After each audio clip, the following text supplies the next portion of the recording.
Yes, welcome back to the Magic Sponge podcast, a miracle cure for all your rugby league injury issues. I'm Brien. I'm the guy behind NRL Physio on social media. My co-host, James, you are here on a Sunday night.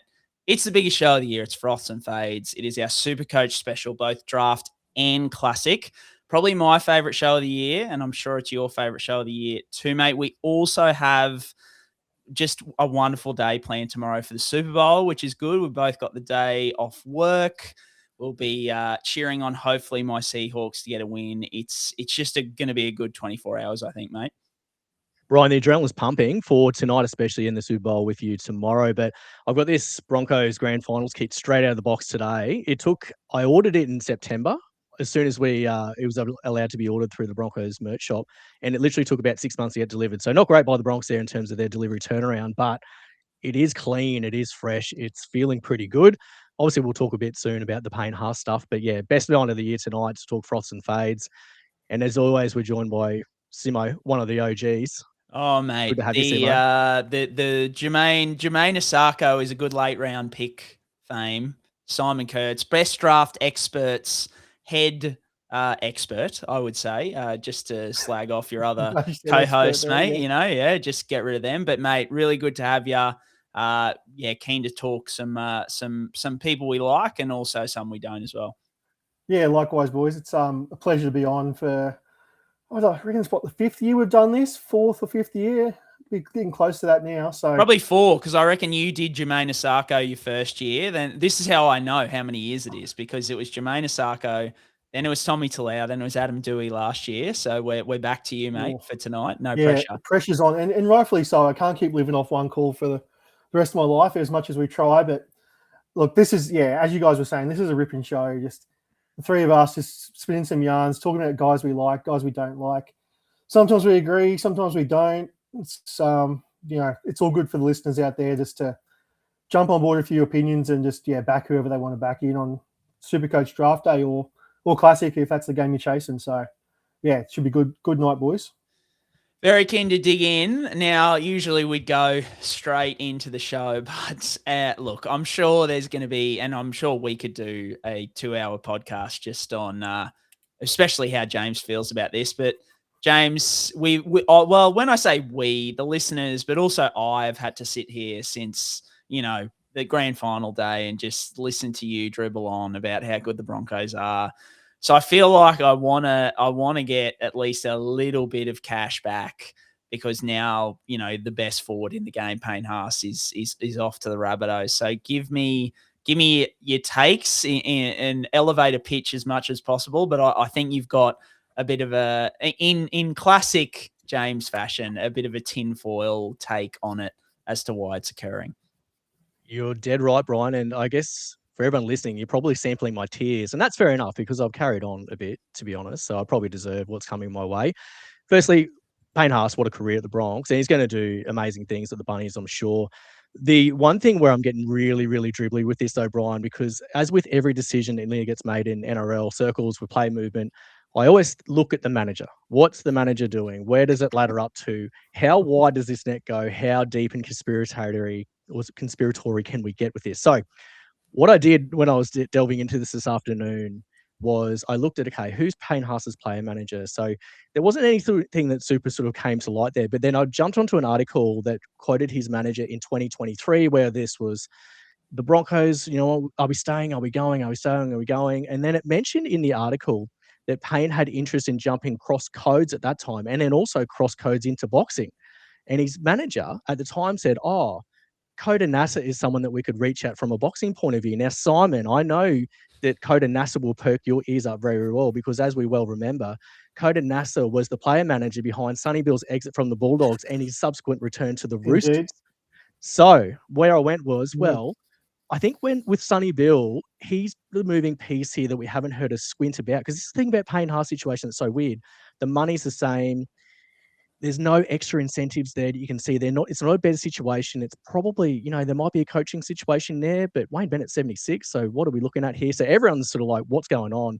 I'm going deep into Sonny Bill as like the chief negotiator here. And I'll tell you why, because Latrell and Dave Feed I'm going to talk about later, but I'm going to link it into Sonny Bill first. So what we've got with Sonny Bill, he cross code successfully, went to league, went to union, went to boxing, and also he's a publicly like pretty high profile guy with like an Islamic identity there. He's building a mosque in Sydney.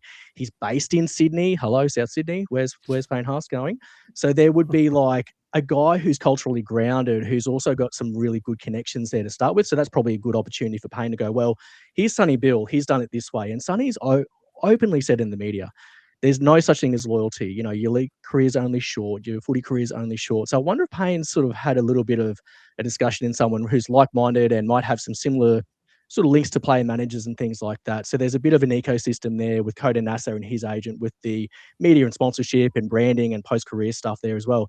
And then get this. So when you think about South Sydney as a natural hub, so Latrell Mitchell and Dave Fafita, obviously there's probably a connection there from the Broncos days. But when I saw Latrell Mitchell, I was like, why is Latrell Mitchell here connected? When my brain went to, it was like, well, what if he wants to get the boxing gloves on? Who's Trell Mitt best mates with? George Rose. What does George Rose do? He runs a boxing promotion gig.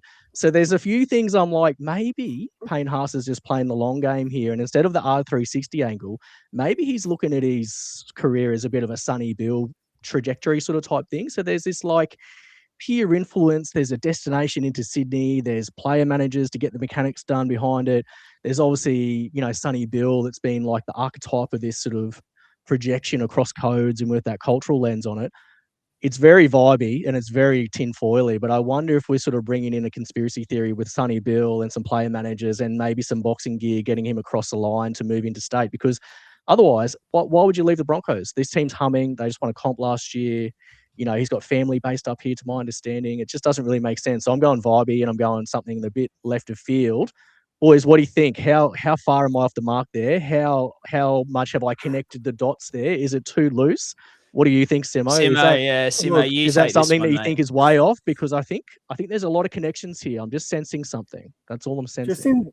Just in true NFL form, given it's a Super Bowl tomorrow, you know, they talk a lot about the Sean McVay coaching tree and all this sort of off cuts and long branches that come from coaching trees. You've gone down the manager tree even 10 times that. I'm going to applaud you for digging that deep. It's not something I've ever considered, but it all makes sense. It's very tinfoily. It does make sense. I think the big thing that comes with the Payne Haas thing is what you said at the start, just about money. Like, but he'd easily just go over to Perth next year to probably get over 2 mil to go to South for 1.2, which pretty much is what he's on at the Bronx. It's a bit weird that he would do that. So there might be a bit more to this story than what we know. So you could well be onto something there, JK. Ryan, do you think Sonny Bill's in the mix here? Tell me you agree with me. Mate, I like the theory. I reckon we're going to hear in the next couple of days, surely, that there's something around like R360, like where Souths have signed him for 3 years, but it's like 3 1-year deals where because when's R360? 2028? I think it was 28 was the yarn. Yeah. So it's like, you know, every 12 months Payne can leave and go to R360 if he wants, and maybe the Bronx weren't willing to give him that. Like maybe they were like, no, like we want to sign you on a 3-year deal or something. Like the Bronx have done it for the last few years though. They've done it for the last few years running. I don't know why they wouldn't be willing to go a bit longer, but maybe they're sick of the charade. I don't know. Maybe there's that part of it as well. But you know, dig deep, player managers, bit of like networky stuff. You know, there's the faith element on top there. So if there's not money involved, is it what you believe and is it what you want to aspire to be? Because that, you know, a lot of people will do a lot of different things with money not on the play there. So, you know, Sonny, he might be putting the tentacles out here. And that's why it might be hush-hush too. So there might be that sort of level of confidence there, because how this didn't get leaked, I'll never know, because rugby league is not good at keeping stuff in-house, let's be honest. No. So that's the thing. And, like, it was shocking news, but it's not surprising because there's just been so many little whispers about Payne Haas over the last few years that, like, you probably should have, like, you would expect that it would have got leaked by someone. The fact that it was kept under wraps so well has been pretty well done by their team. But there's a few too many little fires here with Payne Haas. It's like, okay, he's finally done it. But boxing and cross-code thing was documented in 2023, so it's clearly been on the boil for a bit of time. So anyway, we'll see what happens soon. And if it comes to fruition, then plug me, Brien, please. Well, we did see a screenshot went around in our group chat this week, James, where the Wallabies were quoted as saying, "We just need more NRL players to win the World Cup." So maybe this is the maybe this is the long play. Just get Payne in there. And just have a back line full of ex NRL players. I don't even know where Payne did play in rugby, but it's oh mate, what a story. I think the craziness of it is just the fact that something this big literally didn't break until they lodged it with the NRL. Like that's what got it broken, was that, he told the Broncos players, I'm leaving, and then it got lodged and it was all done. Crazy. And you're like, holy shit. So mental. Look, let's get into it. We would usually do an injury wrap to start off. We usually try and wrap up the injuries, but there hasn't been much. A couple of minor issues. Dane Gagai's got like a hamstring issue, which is nothing too crazy. I don't think there are any other, really big injuries this week. Jeremiah Nanai not due back till round 10 now, when we initially thought it was going to be around 4, which just gasses up one of our froths that we're going to talk about soon in the second row. But apart from that, I think we usually go on to the Q&A segment, but listeners and James and Simon, we're very, very happy to say that Muscle Nation have come on board this year to support the show. So the Q&A segment will now be the Muscle Nation Recovery Room. And Muscle Nation they're the best in the game when it comes to gym apparel and supplements. So we'll be answering all the questions you have on the biggest NRL injuries, but also on sports, performance, and recovery, because we always get questions about the latest player injuries, but we get so many general sports medicine and performance topics.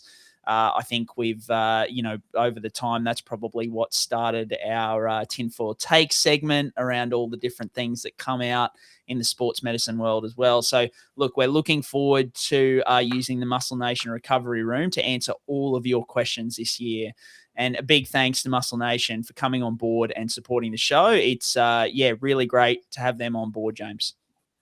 Yeah, 100%, Brien. I think what an awesome partnership to have, and I think it really leans into all the questions we answer of a weekly. Brien, I was going to say, is 2026 the year the boys get their rigs in shape as well, thanks to Muscle Nation? It's going to take a little bit of hard work and sweat on our ends, but, mate, I'm really looking forward to it. It's going to be so good. Mate, the muscle tees, I'm already rocking them around the house. My wife says that they don't quite suit me yet, so I'm going to have to rig it up. I have been walking on the incline treadmill at work, just the last few weeks. I'm training for my charity walk leading into Magic Round. So the Muscle Nation kit is getting an absolute workover. All the fit young athletes who are my co-workers at work, who all do triathlons and all these kind of things, are just shaking their heads at me at the moment. But, mate, I'm going to show them. With Muscle Nation on my side, we've got creatine coursing through my veins as we speak. My mind is nice and fresh. Muscle Nation creatine. So I'm ready to go for this year. So I like it. The dads are getting rigs, I reckon. This is the year. 100%. So, look, head on over to musclenation.org. Use the code NRL Physio. That'll get you 10% off. And it stacks with any other sales that they're having as well. So if they've already got 30% off. I think it's only Black Friday sales is probably the only one that doesn't. But other than that, if you see Muscle Nation having a sale on any of their gym apparel or any of their supplements, NRL Physio to get you an extra 10% off and support the crew that are supporting the show, which is always good. But yeah, James, let's get into some questions. We only got a couple. Yeah, here, Brien. Let's launch in. So first question is, what's the story with Jake Trbojevic headgear? Is it legit? Lots of questions about this, Brien. Let's give you the floor here. Oh, mate, a big question to kick off the Muscle Nation Recovery Room for 2026. Headgear, fantastic. Haven't covered this one before, but it does hit the news cycle again because once again, we have another headgear company coming out telling us that they're, better than sliced bread and all those kind of things. So we're going to go through and hit the quick ones. So after multiple concussions in 2025, Jake Trbojevic, he's been wearing this new different looking headgear. It's got all bubbles all over it. And he said he's going to do this for training and games moving forward to try and help protect him from the head knocks. Now, I think contrary to popular I guess public opinion, I love headgear. I'm a big fan of players wearing it, and especially kids, which I know might surprise a few people, but headgear provides really good protection for surface wounds like head cuts and cauliflower ears, which is fantastic. Now, this new headgear has come out and it claims like a 90% impact reduction than traditional headgear. But this is all based on in-lab testing. So they've got, in a laboratory, they're testing the impact, and that's the figure they're coming up with. But the biggest thing here is that almost every headgear or helmet or the Guardian cap, which in the NFL is the big soft shell that sits over the helmet, it's almost like a headgear for a helmet, they've all been tested in laboratory testing and decrease impact forces. So every one of those products have shown they decreased impact forces, but then every single one of those products, when tested on real people in sports, it shows no effect on reducing real world concussion risk. So this company is running a real world study over the next couple of years. I think the next 2 years, but it's funded by the company. So there's a few concerns there. But look, like, I love headgear, but my main concern is companies selling them as a protection against concussion, because this just isn't true. It's like, and the best way I've had it put to me, it's like saying wearing a seatbelt protects against skin cancer. So we're obviously over exaggerating here, but seatbelts are great at protecting against injury and car accidents. So we love seatbelts. We wear them to protect us, but they don't protect us from the sun. That's ridiculous, right? But if someone thinks a seatbelt stops skin cancer, then they might not wear sunscreen. They might not wear a hat because they think the seatbelt's protecting them. So if a player thinks that the headgear is going to stop their concussions, they might tackle with a worse technique. They might not focus on symptoms. They might not report them, those kind of things, because they're like, well, I'm wearing a headgear, so I'm fine. So it could actually increase their risk of problems. So that's where the issue is. In summary, it shows it reduces impact in a lab. We've seen that in the past where that pattern doesn't carry over to real world protection against concussion. And people ask why.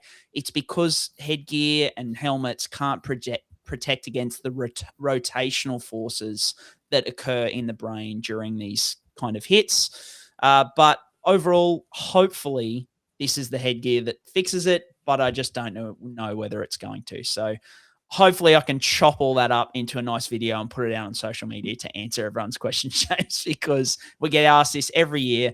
But the unfortunate thing is every year there's a new company coming out saying they've found the new, way to kind of fix this problem. And it's just the same pattern over and over again. So hopefully this is, it'll change from here. Yeah, we'll wait for the unbiased studies to be published, Brian. I use that sort of facetiously, obviously, because the company is funding the study, but we'll wait and see on that one. Brian, question number 2, we'll move forward off Jake Trbojevic headgear to Lindsey Vonn. So there's a really good video of her. She a downhill skier for the US Olympics team. She tore her ACL and meniscus about a week ago, and she's back doing some pretty high-level rehab. So she's basically going to go into the Winter Games non-operatively, basically, and just sort of brace her knee up and then try to rehab it as best as she can, because she wouldn't have time to get a reconstruction or anything like that done before the game. So pretty amazing what she's sort of doing. And this is an elite athlete, Brian, obviously at the top of her game, but it was a really interesting clip up that they had with her, structured rehab regime, I guess, wasn't it? Yeah, look, anyone who hasn't seen it and go Google it, check out my socials, but she's pretty much 1 week post rupturing her ACL, so completely tore her ACL, tore her meniscus as well. She's got a history of multiple ACL tears over her career. She's also had a partial knee replacement on her other knee. So heaps of history there behind knee issues and those kind of things. But she is very, very high level functioning just a week after.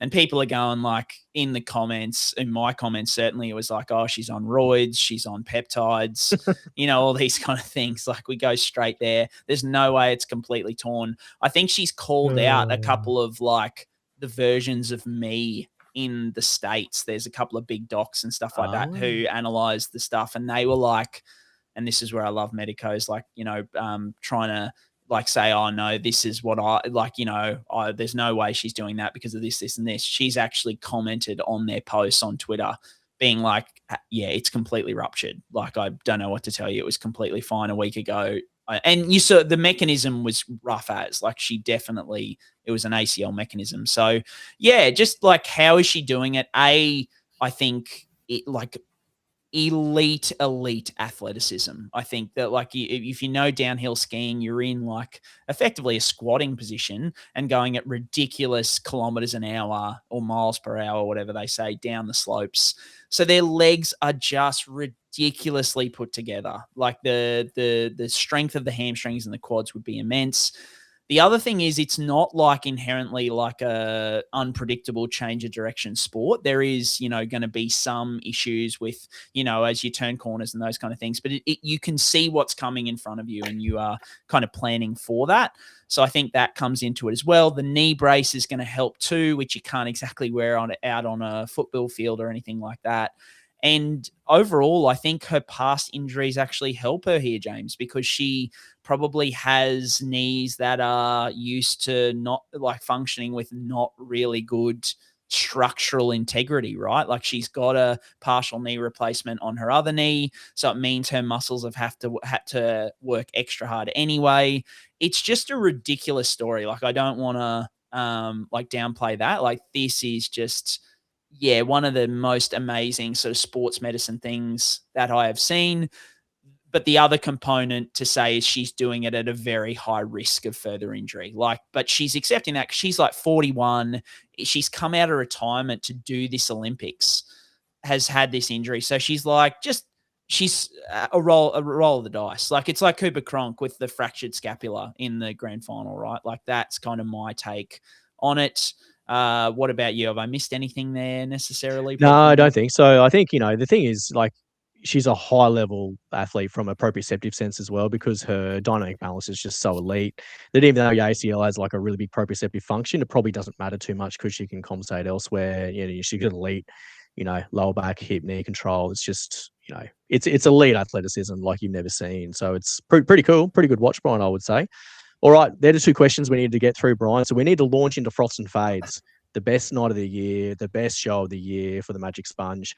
We're going to start with, to give people an overview though, Brien, is probably around the changes from the Fox Sports stats to the NRL stats this season. So obviously at this point in time, there's still heaps to be confirmed, but the things that we need to put up in lights is that the third man in tackles are going to get recorded as a tackle where that wasn't done in the past. Try contributions are going to be very, very rare. Try assists now are the last touch or the final pass rather than who set the play up. I don't know if this applies to people when they crash over one off the ruck from dummy half, so to speak, but that's a bit of a TBC. Reports are that tackle breaks will be lower. And then the other thing that's sort of come into play is previously last year it was a hit up over 8 meters or under 8 meters. It looks like it might be runs where basically the stat is determining whether there's a line engagement or the line has to shift to be recorded as a stat. So I guess I might throw to Simo here as well, just to give a little bit of insight into this to start off with. Simo, like, based on these things, what should we take from this? What can we glean from this? How many times are we going to blow up our teams before Team List Tuesday is probably the question, because I've already done it about 4 times. So I'm just going to wait for TLT now and then just sleep easy till then. Look, I honestly think that's probably the best method, is to just wait and see, because like everyone at the moment is just trying to make sense of all these changes. And what you'll see, like, and shout out to all the content creators out there, but like, it's even with all this information out there, it's been really, really hard for anyone to get a big grip on sort of which players to go after. It's I guess you just got to sort of come up with your own sort of analysis about what you think is going to happen with SuperCoach scoring. But I guess my sort of general take is that you're going to want guys that tackle a lot more. So locks are going to be more sought after than maybe like edge second rowers.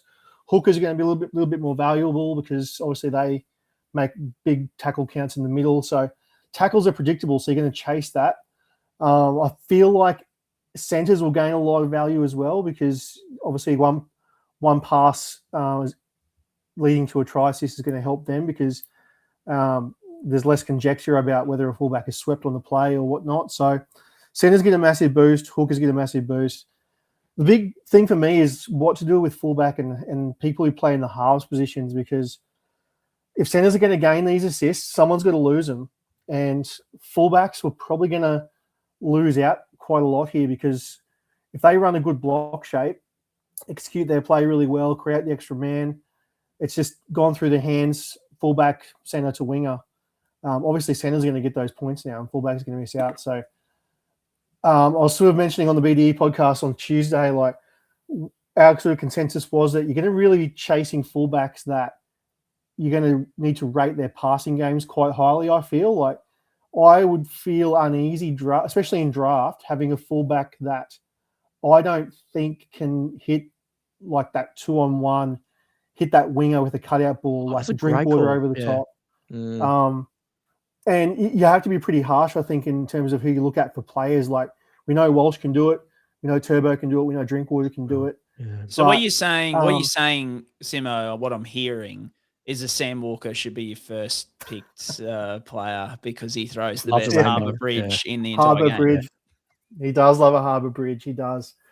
He's one of the few halves that's gained in this. So we'll go there. But I mean, all jokes aside, like it sounds all doom and gloom for halves, but I've literally picked out the part of the scoring that I think will affect them the most. The flip side is that what you mentioned about the run stats. If runs are going to be counted as line engagements, as they have been on NRL.com before, it's going to favour halves a lot in that regard. So whatever they lose in assists, they'll probably gain a bit in runs. But I might throw to Brien because I get a good take pre-podcast about the upside of those halves. But I think without that, halves could have a bit more of a floor than what we were hoping for. If they do get the all runs added to them, then they should be okay floor-wise. But what do you make of their upside in that case, Brien? Yeah, look, I'm not a fantasy guy. I haven't played in probably 6 or 7 years. So like I really am not 100% over it. But my kind of overall take was even if the runs kind of, bring halves back up, like you want them for their ceiling, right? And if they make 20 runs in a game or 20 line engagements or whatever you want to call it, it's 40 points. But if they then lose 4 assists, where they've been the guy who's created things but got it out to the center, who's tipped it on to the winger or whatever, or even you've said, Simo, you had a listener on your show say that, if they put a bomb up and it gets tapped back, they no longer get a try assist for that, right? Like the kicker no longer gets a try assist. So I just wonder, it makes me, I'd love to get clarification before I do too many more drafts, but it makes me hesitant to pick like a Nico or a Nathan Cleary in like the first 3 picks for draft necessarily, because I want ceiling with those guys. Like, I really chase ceiling with those high picks. So yeah, it just leaves me a little bit hesitant. I think overall, fellas, like most of, I'm sure you guys are the same, like most of my analysis or when I was doing up the run sheet tonight was kind of based on how I felt about guys before these changes came in. Like I probably haven't adapted too much to them.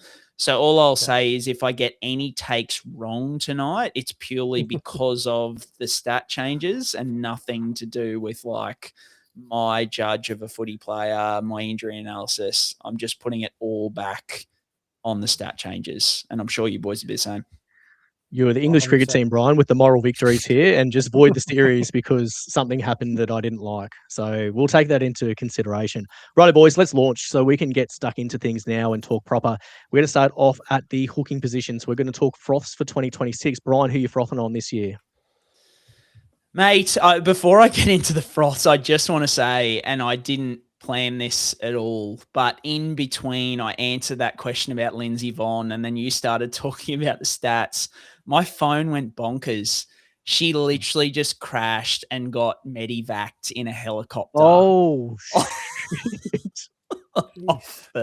which, look, like horrible to see. Like I shouldn't laugh, but it was more like just the timing of that. Like literally, yeah, we were speaking about the increased risk there. That's kind of how it happened. So, thoughts with her, but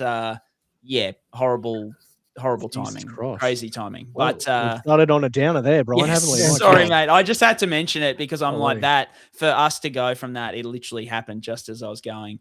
Now, my froths, my favorite froth, which look, everyone's probably going to pick him in Classic because he's bargain basement price, but Brandon Smith, I just think I love him. If you kind of get stuck in a draft, for example, and you don't have any other, like you fade hooker and you're trying to pick like a 10th hooker or something like that, I don't mind him as like a late, pick or a bench stash or something like that. The big one for me is he's off the piss.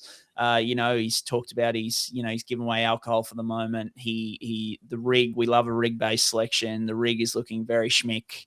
I don't know about his minutes and what his role is going to be.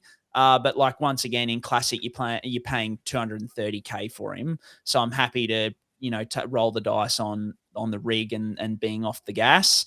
But yeah, in draft, it'd only be a late pick as well. Jake Simkin is another one I really like, just because I think there's no one else at Manly. I think they signed Zach Docker-Clay as like the only one. And I think most benches with this new 6-man bench, most benches will have a hooker / half somewhere there, like maybe a Joey Walsh. But I just don't, from what I know of Joey Walsh, I just don't think he's going to play much hooker in NRL when it comes to it. I think he's more a half. So yeah, I really like Jake Simpkin as a potential 80-minute role. And then Reed Marnie, I think, is another one. Look, it sounds like most hookers are going to get a bit of a bump. You could say, and I'm sure, Simo, you're going to talk about Harry Grant as well, but I just think Reed Marnie is your classic, like, he will get third man in to so many of those tackles. I just think, yeah, and another one where it's like, is there anyone else up there at North Queensland? I don't know if there's many up there kind of competing with him for minutes. So yeah, they're my three sort of, I guess, less obvious ones. But Simo, I think you've picked the guy who I just think is the clear standout at the position. Yeah, before I delve into that too much, I will preface this by saying that Sonny Luke is the signing up at the Cowboys, and I would have said Reed Marnie if it wasn't for that signing, because when he went there, I thought this is going to be a really low-key little get for the Cows. Now Sonny Luke's gone there, it makes me wonder, oh, geez, it just takes that little bit of carry away from the potential of 80 minutes of Marnie. Hopefully he still gets it. He'll probably drop a little bit in drafts because of that, because now there's that little bit of conjecture whether he drops to 60 minutes and they play Sonny Luke for 20 off the bench. But if we get an 80-minute Reed Marnie, he's going to prove to be one of the best values in a draft, especially with tackles now being worth so much more. So he's a really good sleeper, someone you can get late in drafts. But I've obviously gone like the really low-hanging fruit here with Harry Grant. Like, breaking news, my froth is literally like the universal number one ranked SuperCoach hooker year on year. So it's not really any groundbreaking news, and I'm aware of that for the listeners, but I think it's just more I'm believing in the bounce back of Harry Grant, because owners have been disappointed in him 2 years in a row. He's perennially a top 1 or 2 round draft pick, depending on the year. I think he sort of settled in maybe an early second the last couple of years, but I'm still more than happy to take Harry there now that tackles are worth more. But it's also just the big thing for me is that retirement of Paps. I just reckon with Fa'alongo there, Fa'alongo just adds that different element than what Paps had. But I just think Harry's going to take on that little bit more responsibility around the ruck. Obviously, Munster's a bit older. Harry's just in the prime of his career, just poised for a massive one. They had some grand final heartbreak the year just gone. So I just reckon Harry's just as good a shot to get on the bounce back year. You're not going to pay as much for him in Classic as you do as, say a Brayley. So Harry Grant's my guy in terms of the Froths. I'm essentially just saying, look, I'd rather go early or late with hookers. If I don't get Harry, I'm not looking in those middle tier. I just sort of wait to like the 10th ranked hooker and just settle on someone really low down. So it's Harry or it's no one. That's sort of how I'm looking at it. What about you there, James? Who is your froth for 2026 hooker? Yeah, so I've gone even more vanilla than you, Brian. Sorry, than your new Simon, but I sort of, we always joke in sometimes some group threads of like, the strippers are to the rippers and the hookers are to the gas cookers. And I've gone the 2 hottest gas cookers in the game, and Harry Grant and Blake Brayley. I just think with the way things are set up, we know what their roles are. They're like the only 2 guys you can just lock in for 80 minutes. I think it sounds gross in standard to start that way, but I think you could easily do it and probably be a decent beneficiary. And I think Blake Brayley's, so durable, never misses footy. He's just eyeballing him last year, Simo and Brien. Like, I just So hooker fades for me. I think JMK coming off a big meniscus recovery, then Donohoe will need some minutes, I think is a big one. Blake Brayley at cost, I think he's going to be great, especially with these changes. The changes obviously will help with the scoring. But if I'm picking only one of them, which I think a lot of people will do, it's just Harry Grant for me all day. And then Appy Coruscant, I just think my boy King Adam Dewey will goal kick. And Tristan Hope, there's a fair bit of chatter around that he's a bit of a gun. He'll be on the bench and potentially get some minutes as well. So, I think all hookers are going to be better in this new scoring thing. So I'm kind of splitting hairs here. But Simo, you're on a similar vein to me there by the looks. Yeah. Again, I've gone pretty boring here. I agree with what James said about Blake Brayley in terms of real life and where he's at. But for me, I'm going to go with Blake Brayley as my fade as well. Just the cost in draft is just a little bit too high for my blood. And I will say, I did write this down before the changes came out. So he has got a bit of a bump. Initially, I had him outside my top 20. So I would have had him as a third round pick before this news. But now that the tackles count, I might actually bump him up into the top 20 to a back end of round 2 sort of selection. But he's still not someone that I'm really looking at. I wouldn't say that I'm on him this year. I just don't love taking guys off career years, and we saw a career year from Blake Brayley just gone. So I just feel like there's a chance you're drafting him at his ceiling at that price. So I probably would look elsewhere just purely off that principle. So yeah, it's not a knock on him as a talent. It's just more of a team creation strategy sort of point of view there. What about you there, James? Who have you got? Yeah, mate, fair play. I'm going to get hosed by you boys on Blake Brayley this year, I guess, is probably the takeaway from those first two things. But I've just said for my fade is Connor Watson. I don't want to say it because he's such a gun when he plays 80 minutes and he scores well, but the minutes dropped off late last year. And, Trent Robinson always does weird things with his bench mix. I'd hate to think what's going to be like now. There's 6 on the bench. Can you imagine trying to figure out a Robbo bench rotation? Now there's 6 of them rather than 4. It's going to be a nightmare. So, and then the other thing you add on to that is Reece Robson arrives and he's an 80-minute hooker. So I just don't think you can see 80 minutes out of Connor Watson. So for that reason, I'm sort of out, despite the fact he's a very good player and may well play at 14 again for New South Wales, as good as he is in that sort of scenario there. Any other comments on that, boys, before we move on? All right, let's get into the front row section then. So, Brien, this year for front row forward, who are you frothing on this year? Lots of options here.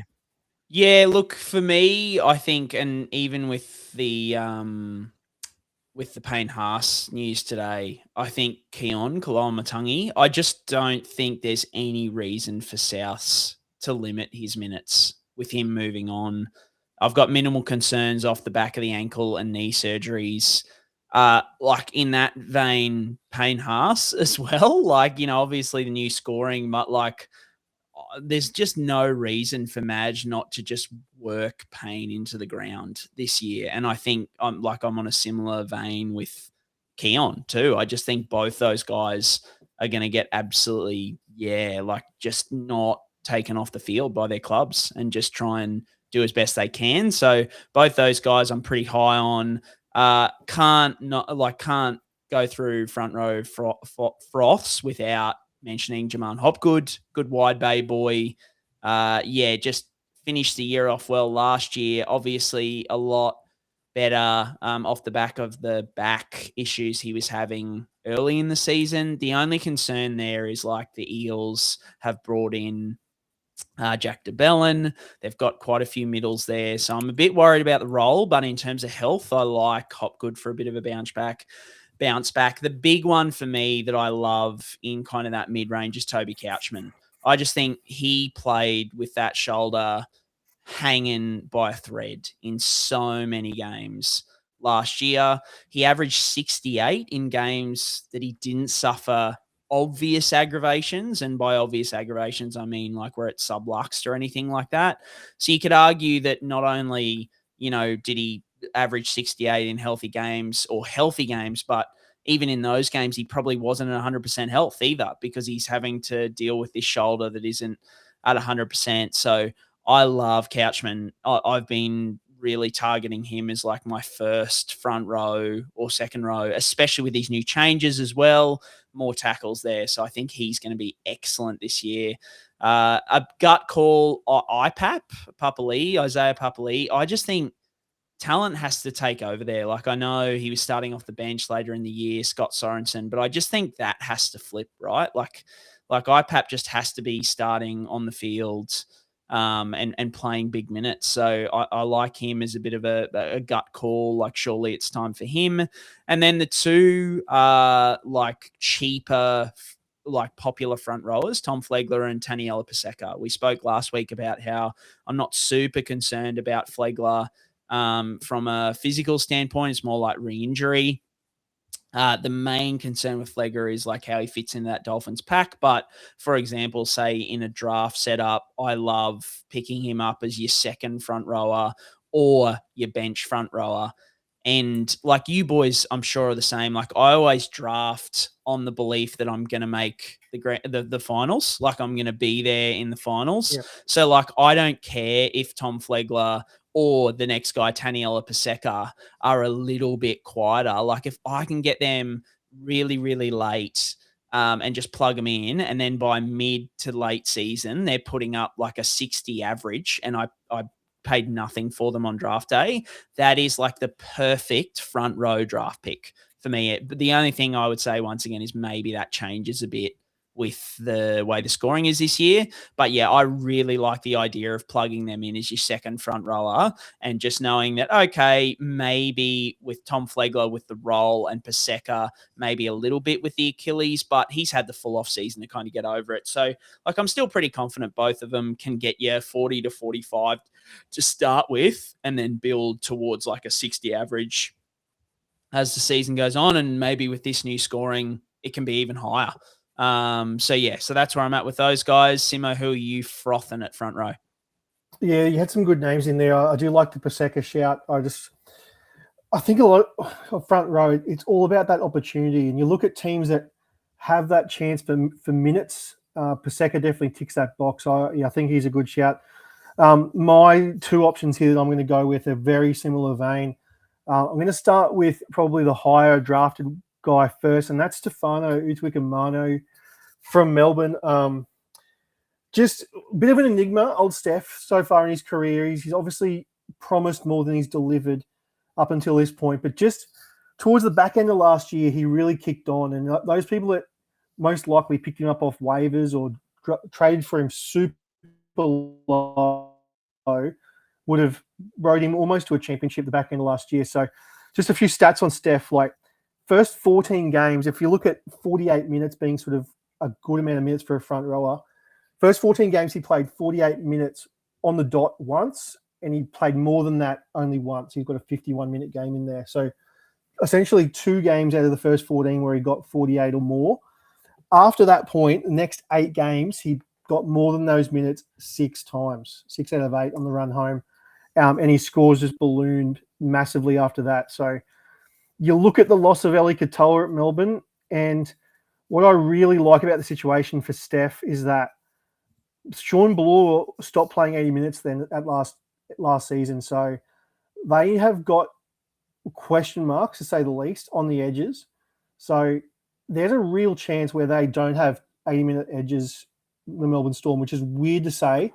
But if that's the case and they play Bloor for, I think at some stages there he was getting 70 minutes or like mid-60s. He actually dropped off as the year went on. But if they put an Alex Chan in there, Joe Chan, I should say, Joe Chan in there, or Lasardi or someone like that, I just reckon that's good things for Stefano in the middle to just pump out 55, 60 minutes at the front row. So I really like him as like that cut price gun option. Everyone is going to have him ranked pretty high, but probably not top 5 high. So I reckon he's got top 5 upside that you can draft as like the 7th or 6th, maybe 6th, depending on the rankings. But some people will be off him a bit, have him 8th or 9th. So I like the value on Steph. I reckon he's someone you can draft as your number 1 and be happy with that. Someone a little bit lower down, again, teams that need guys have opportunities for minutes. I know he's injured at the moment, but Griffin Neame is a name that I really like at the Cows. Just has played international footy. I know that he has issues staying on the field, but he just showed a little bit of glimpse here and there last year. He was pretty good in little patches. Bit of a try scorer for a big guy. So Griffin Neame, we can get him really late, park him on your bench for a few weeks, and then when he gets back, like the Cows just don't really have a lot going through the middle there. So you can get on him as a late round little stash there. So I like those two guys. What about you, James? Who are you frothing on in front row? I'm backing you up with Stefano, Simo. So he averaged 66 post-origin. I think we're just sleeping on him a little bit. He was so good to end the year there. And the only other one that's really not very popular because of the week one bye is Terrell May. So I guess he was in everyone's team last year in standard. And, I think at the time, I think he was only 8% owned. And I just think because of that week one bye, it turns a lot of people off. But I wouldn't be scared to go there, to be honest. Like, I think it'd be a bit of a ballsy move, but I think it's just one of those ones. I think just his role clarity is so good. Maybe the minutes aren't as good as last year, but I think he's still going to put up pretty big numbers, isn't he? The base and power stats are really good there for Terrell May. The engine's good.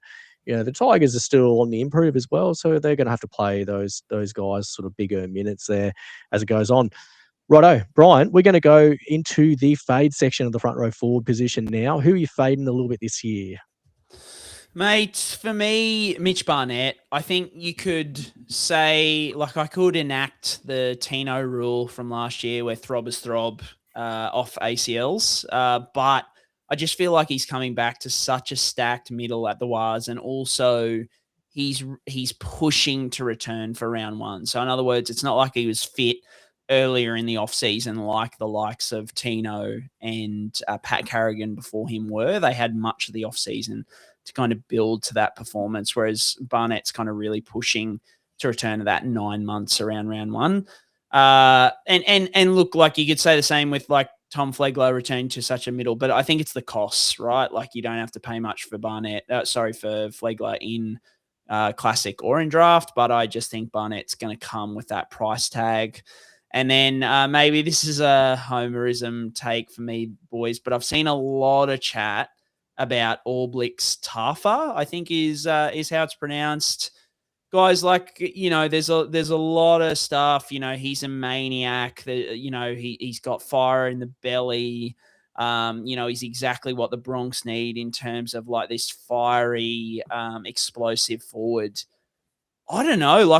I just feel like were people not watching the Dolphins play last year? Because I maybe watched the Dolphins and maybe got frustrated with the Dolphins more than the average person. But my goodness me, their middle, especially when we lost the guys like Saifidi,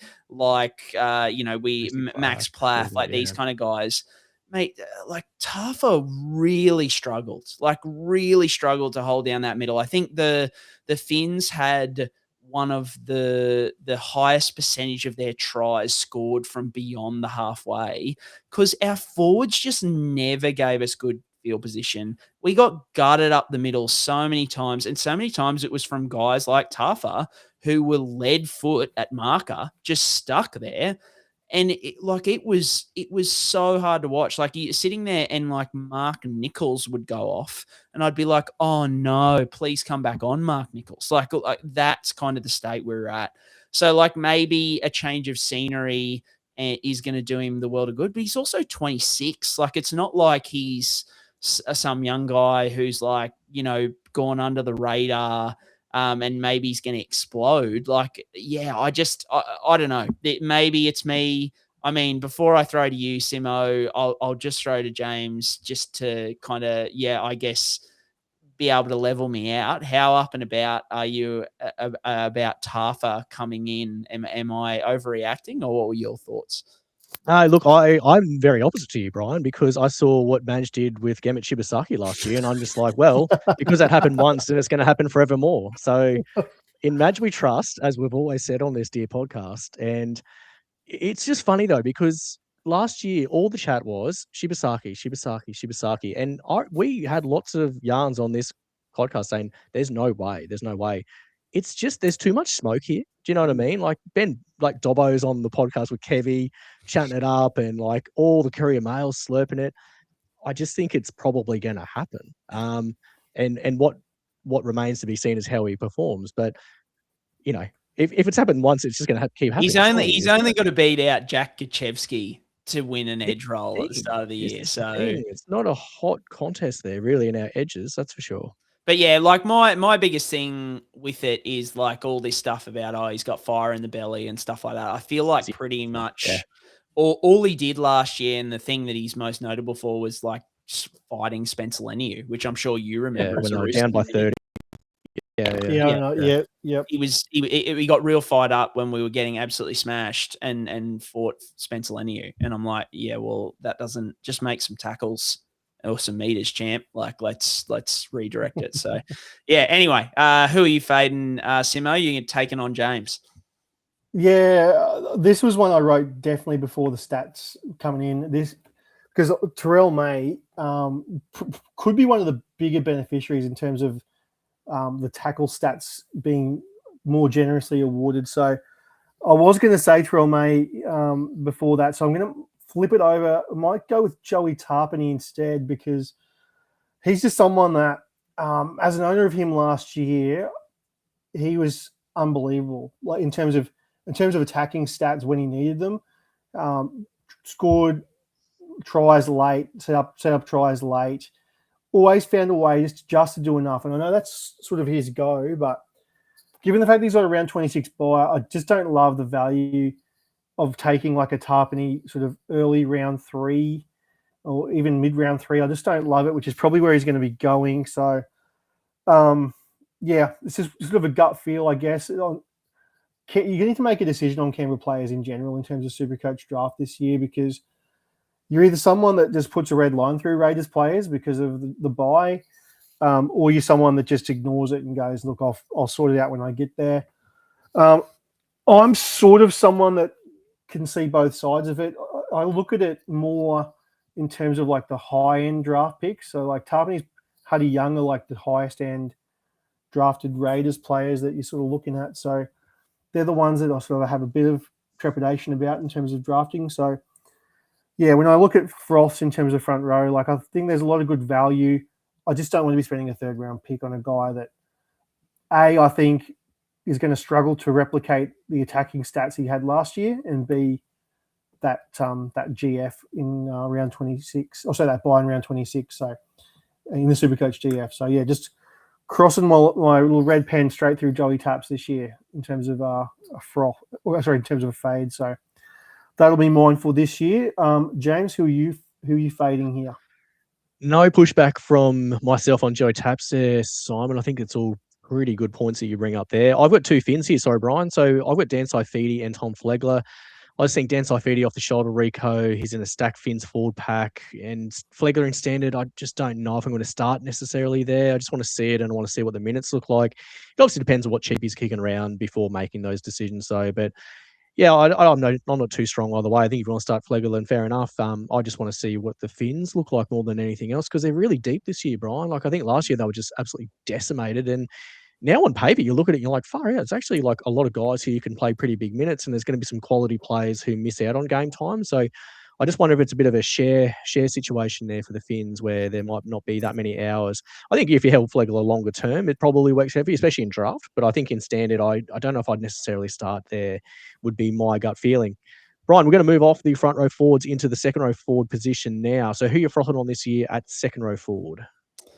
Oh, boy. This is I just think all these forwards are going to be good with these changes. So I love Tino. I just think he'll get Jewel because he's going to start at front row. I saw a thing on Instagram yesterday where they were at a photo shoot down at the Gold Coast on the beach, and he was wearing the number 10 jersey. I love that. Like, yeah. So like he's getting Jewel. The Titans are absolutely gutted. They lost a Jamin Jolliffe recently. Like, it's his second season back from the ACL. Look, like as I've said, I think on this pod last week, like I probably don't expect as big a jump from him from the first to the second that we usually see, because like you look at Pat Carrigan, he didn't have a massive jump from the first to the second season because he was so good in the first season. He just continued it on into the second season. minimal concerns off his knee clean out. So I'm just, I'm in. I think, I love the Toby Couchman, Tino, and then another guy, Trey Mooney, who's a dual as well. So had a look at his New South Wales Cup stats, Trey Mooney, and that they're really good. So I think he's going to be a really good SuperCoach find, and the Knights just are decimated in that forward pack. There is not much going on there. So I love having the ability to kind of mix, because there's not many duels this year, boys. The duels are really kind of, being taken out of it. I know sort of in around that CTW fullback area in the halves, there's just not as many duels there. So I love having the flexibility of those kind of three guys in my forward pack. Dave Feeder, another rig-based selection. I think you've dubbed it Ozempic off-season, James, which I think is a wonderful call. Yep, the boys are getting lean. Yep. Yeah, that's right. So I think he's an easy pick for me in Classic because of his upside. But I would argue I'm probably not going to end up with him very often in draft, to be fair, because I just think people are going to draft him for being, so I'm saying he's a froth, but he's a froth from a Classic standpoint. I think you just lock him into your side, because even if he's shit, it's one trade and he's gone. Whereas if you spend, I reckon people are going to start looking at him really high up. I haven't done many drafts yet, but maybe Simo, like a third or a fourth round, they might start looking at a Dave Fifita if they think he's going to, a chance to be the Dave Fifita of old. And that's just not for me. And a couple of reasons. The ankle, we never got clarification on what the hell was going on there. He had 3 surgeries. We weren't really sure. Titans were blaming him. He was blaming the Titans. And the other thing, which I know they've changed their high performance staff again and their medical staff again, but Souths have the worst injury record comfortably in the NRL for the last 3 seasons. And Dave Fifita is going there off the back of a bung ankle that cost him most of his season. So, I know we're talking about froths here, and I think he's an easy slam dunk pick in Classic, but it's just not for me in draft unless he really falls. I did a draft the other day where he went above Jacob Preston, who is a guy who I know you're going to talk about, Simo. And there is no way I would pick Dave Fifita over Jacob Preston this year. He obviously has more upside than Jacob Preston, but you just know what you're going to get with Jacob Preston. Whereas Dave Fifita his ankle could be shit and he could get 2 weeks in and be gone again. So just not for me. The other one, Leka Halasima, I think he has to get an 80 on an edge. There's a lot of forwards at the Warriors, but we just saw last year, he's just so good. And then Chris Randall, sneaky, cheap option. I just think he'll play 13, and I'm not worried in the slightest about Payne Haas taking many minutes in the middle personally. And I think Randall suits that ball playing lock that we've seen a lot of at the moment. So I really like him as a late round, third, second rower, bench second rower who might eke out, especially with these new rules. He might be a 60 average because he flops into a bunch of tackles as the littler guy. So yeah, I like him. And Simo, I'll throw to you because Jacob Preston, big win. And tell me, would you pick Fifita over Preston? Oh, yeah, there's no way I'd pick Fifita over Preston. I'm massive on Jacob Preston this season. Just to sort of talk about Fifita just really quickly, I think you nailed it. Round 3, round 4 is going to be sort of where I think he should be starting to get looked at. If anyone's taken him higher than that, then that's just crazy areas given what we saw from him last year. I think you don't have to take him that high if you're big on Fifita. If you're big on him, take him in round 3. That's where you can easily get him in most leagues. If you miss out on him at that price, so be it. It just means that someone else, probably higher up in my personal rankings, will fall there. And a lot of people who do rankings would have similar things. So, yeah, it's not a knock on Fifita at all. It's just there's just a bit too much risk there in terms of other players at the 2RF position that you could go for.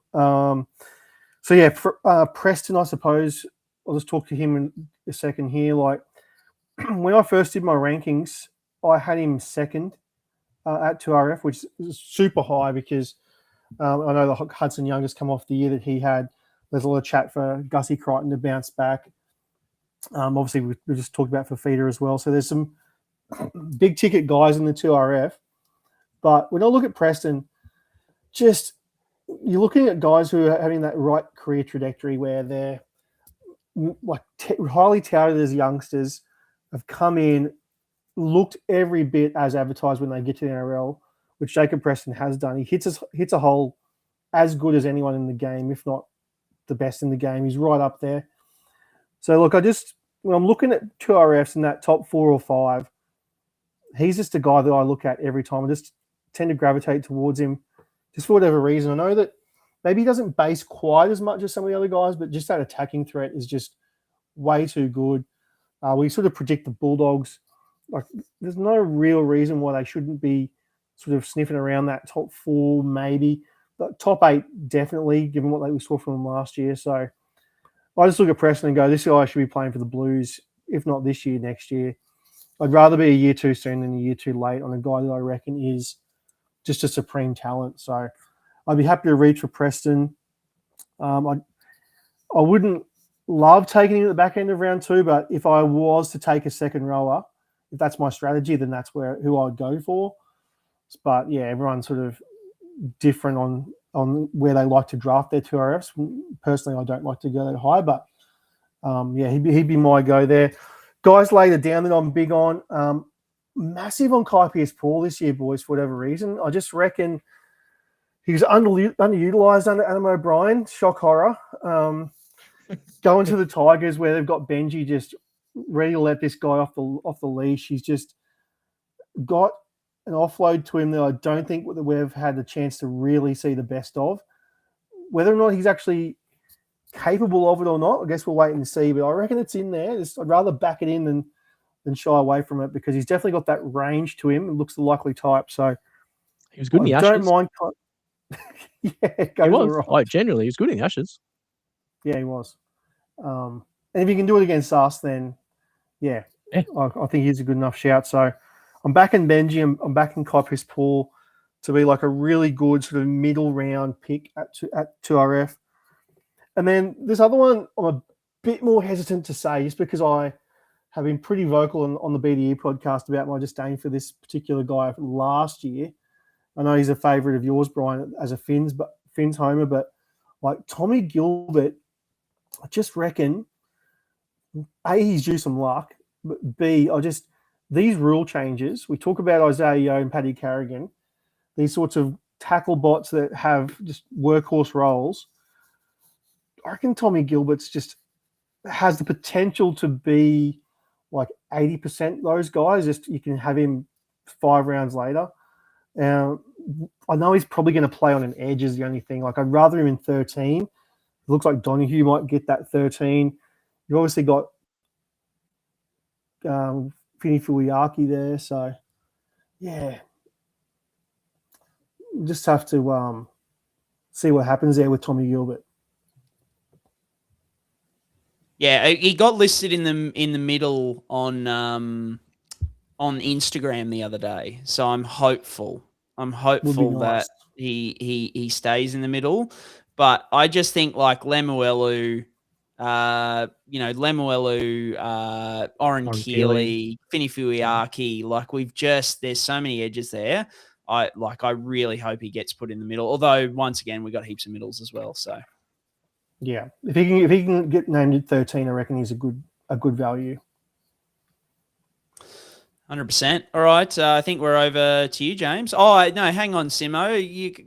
We can't skip past. You got to give us because we've spoken about it and we keyed into it before the show. We were like, look, we're back to your year again, right? Like we've had Jermaine Asako, we've gone to Tommy Talau, we've gone Adam Dewey. James and I decided that Tommy Talau, Adam Dewey were kind of evened out. Like we weren't, neither of us are going to take the high ground there. Yeah. But it's back to you, mate. I want your hot take. I want someone who no one is considering, who is just going to be the highest scoring second rower because that's what Jermaine Asako was that year in his chosen position. But you've told us the second row is your position this year. So who have you got for us? Yeah, this one here is one that I could easily have egg on my face with. I'm going to shoot for the stars here, boys. Second row, what are we going to call this player? Like the super breakout player of the year. We need to give this a name. I'm not sure what we're going to. Jermaine Osako medal. It's just like, it's got to be something like, yeah, I love it. Yeah, some diamond that's way in the depths of the deepest rough you can ever find. I'm going to go, and so this is maybe a bit of recency bias given the trolls on the weekend, but I was massive on this player last year, and I traded for him every league I had him everywhere. So I'm just going to double down on him because I reckon there's a good chance that he could go all right if he gets a spot. And I'm going to call Thomas Cant of the Newcastle Knights a guy that everyone should just be throwing on their benches at the end of drafts, like round 16, 17, your last pick, second last pick. Get him on your bench. I reckon that, like, as much as I love Jermaine McEwen, and we all love Dylan Lucas, but like, he has been injured the last few years as well, Dylan Lucas. We have to at least be mindful of that. So if Thomas Cant can actually get a role anywhere, even as a lock, he's a very good lock. Newcastle need workers in the middle. Their pack's pretty light on. Like, I know he kicked goals in the trials. Like, he's not going to kick over Sandon Smith. I'm not going to go that far. But could you just imagine Thomas Cant kicking goals? If that was to ever break that way, you have a goal-kicking second rower or a lock, pumping out good minutes in the middle. So, yeah, my advice to listeners out there, boys and girls, is get on him. He's going to go hard. You might cut him after 6 weeks, but that's all right. And pick him up again later when he finally gets a run. So, Thomas Cant, Jermaine Osako medal, 2026. Get around it. I like it, mate. That is the perfect shoot for the stars kind of guy. I just checked his stats as you were talking. He's kicked 15 goals in the last 2 years of New South Wales Cup, mate. So, I don't know how many New South Wales Cup. I can't find how many attempts that was, but for our purposes today, let's say it was 16 attempts. He's shooting at 95%. Yeah. So how good? I love it. I'll be grabbing Thomas Cant with your hit rate, mate. He's almost in my classic side off the back of that recommendation. I reckon. Now we're talking. All right, James. Yeah, that's right. What do you got for us in the froths category for second row, James?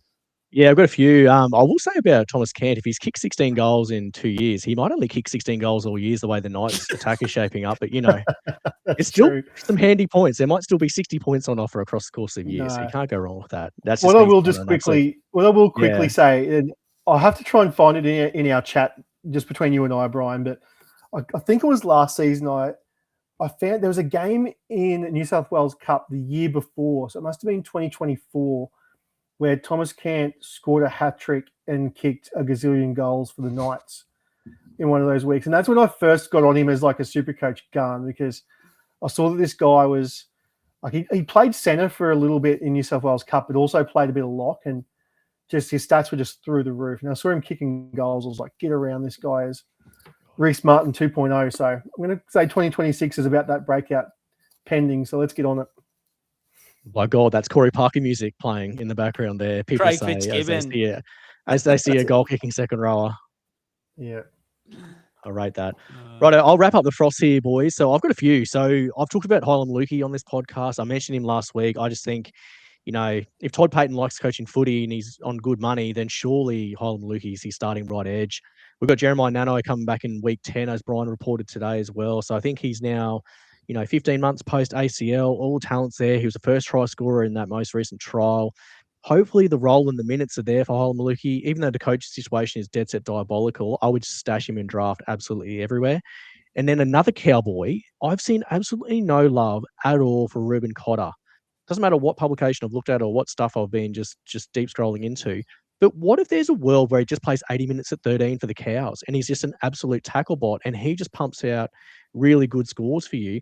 I'm just looking at Reuben Cotter absolutely everywhere. There's Queensland spirit dripping out of him. It's thick. It's a workhorse. It's a super pig. He gets all the dirty stuff done. I just think Reuben Cotter can be had at a really good price. He's a bit awkward for standard. He's about 520, I think, off the top of my head. So he's kind of it looks a bit gross when you have him in your team, but there's just a potential for him to get huge minutes in the Cows pack that's absolutely, as we said, on paper, looks like it's got a wooden spoon in the sort of the jersey icon. I just wonder if we're just sleeping on Cotter because the rest of the team is just so poor. The one I mentioned before, the new rule change as well, was a $610,000 lots on missionary sex. Isaiah Yeo is always a froth on this podcast. I've mentioned him many times on this podcast in the past, and I thought 610 is about his floor. And now with the updated rules, he's one of those guys that gets a big uptick in terms of like the tackle numbers. He's going to be an 80-minute 13. There's not much not to like about Isaiah Yeo on the He team. could I think make he's going to be really highly 40. owned. He could make 40 runs a game, James. Where because the number of Line times he engagements, that's takes the the ball, thing. that's He could be 100%. an absolute cheat code. Yeah. He dead set could be. So, yeah, and we like missionary sex on this podcast. No, don't kink shame, but Isaiah Yeo's got to be in all your teams. That's just a takeaway. Then the lucky last one, just as I'm launching through this, is as Brien mentioned earlier, if anyone's had an Ozempic offseason, it's Luciano Leilua. He is unrecognizable in terms of the body shape at the moment. It's unbelievable. So this SuperCoach selection is equal parts dumb and vibe. So in other words, this is perfect for the great game of rugby league football. Like, as we said about Luciano, the chassis looks incredible. And guess what? It's a contract year. So all the stars are lining up for when Luciano gets some good minutes here. He always goes well. Last year, he started on an edge and started playing 80 minutes. And then the Dragons got lots of injuries and it threw out their rotation a lot. So, and we know that Flano's not really a guy who plays rookies a heck of a lot. I think he's going to have to play guys who have done the thing before, who have played the minutes before, because if that team starts slow, Flano's on the hot seat for sure. So I think there's a world where Jaden Sewer and big Luciano Leilua can play on an edge together. And I'll tell you what, Simo, you know this very well.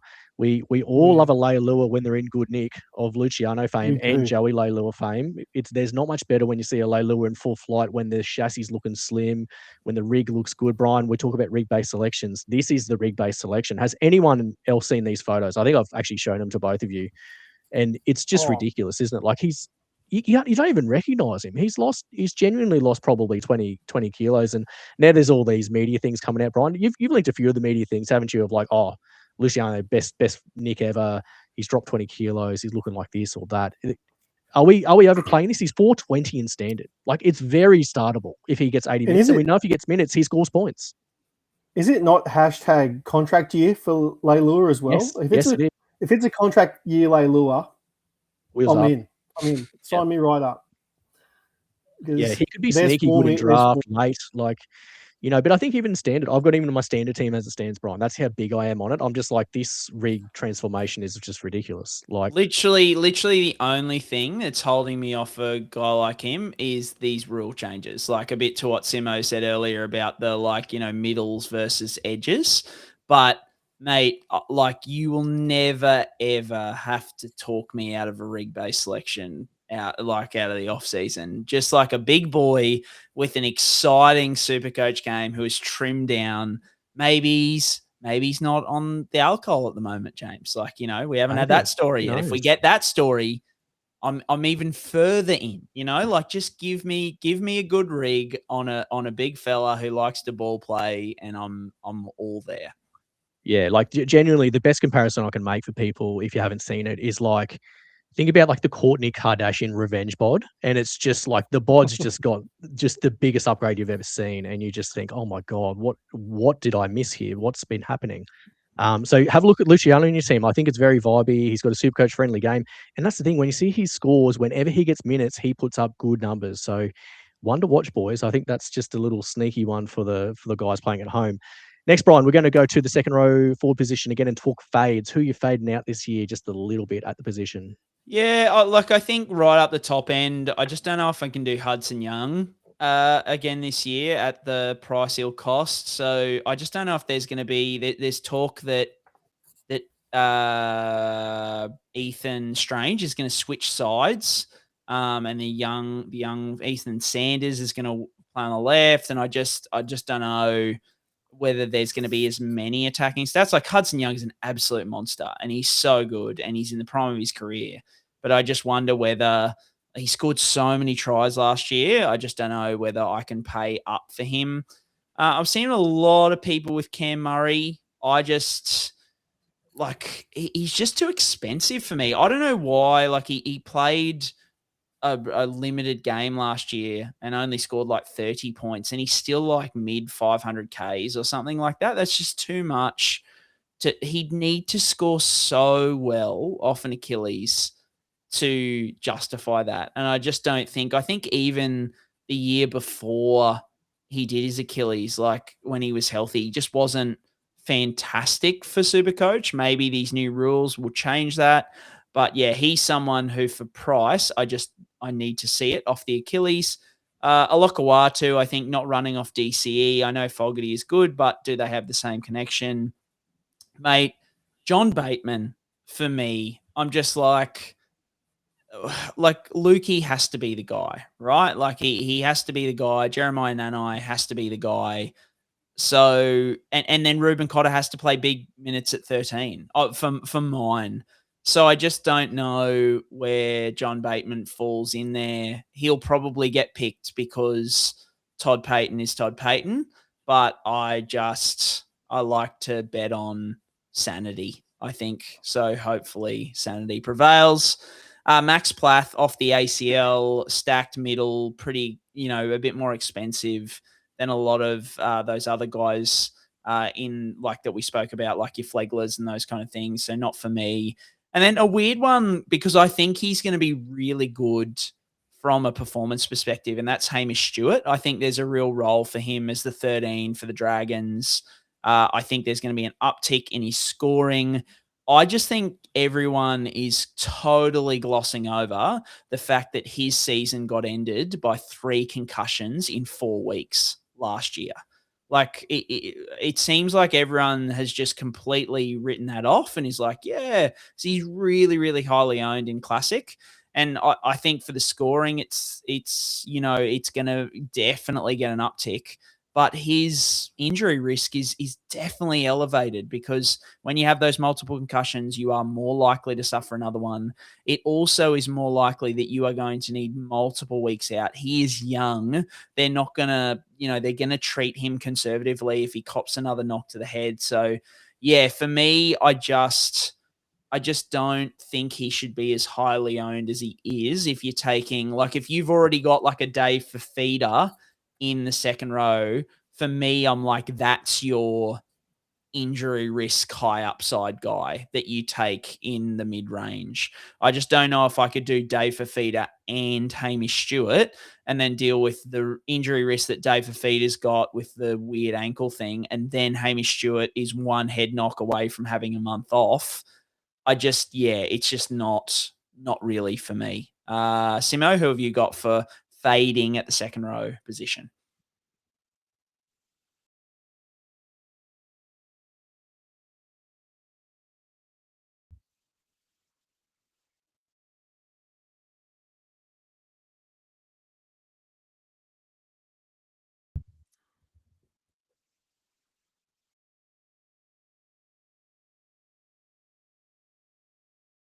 Easily bounce back quite a lot, but I just look at him and go, he's leaving to go rugby at the end of this year. He's got a bit of a down year last year.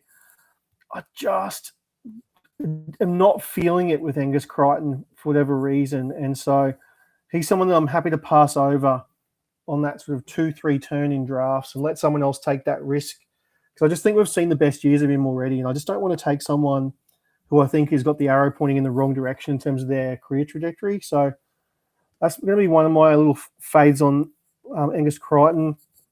I guess the other thing, like we mentioned Sean Bloor before, but I'm just going to stay away from all Storm edges. If I am going to go for anyone, it's weirdly Trent Liero, I actually wouldn't mind as like a really late throw at the stumps, because obviously he's shown that he can tackle and be that sort of Isaiah Yeo missionary sex that James was talking about before. So maybe with the lights off, though, with Trent Liero. But you just don't want... Not if you're Billy Slater, mate. Not if you're Billy Slater. We'd have him on. That's true. That's true.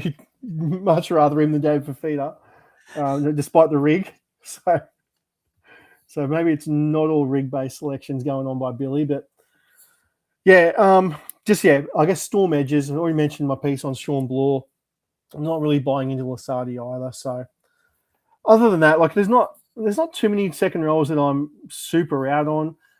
Maybe a little bit of Teague Wilton, I suppose. I just don't. There's not really anyone that's massively in on Teague Wilton either. So it's not really that much of a big call to be sort of out on Teague. I just reckon.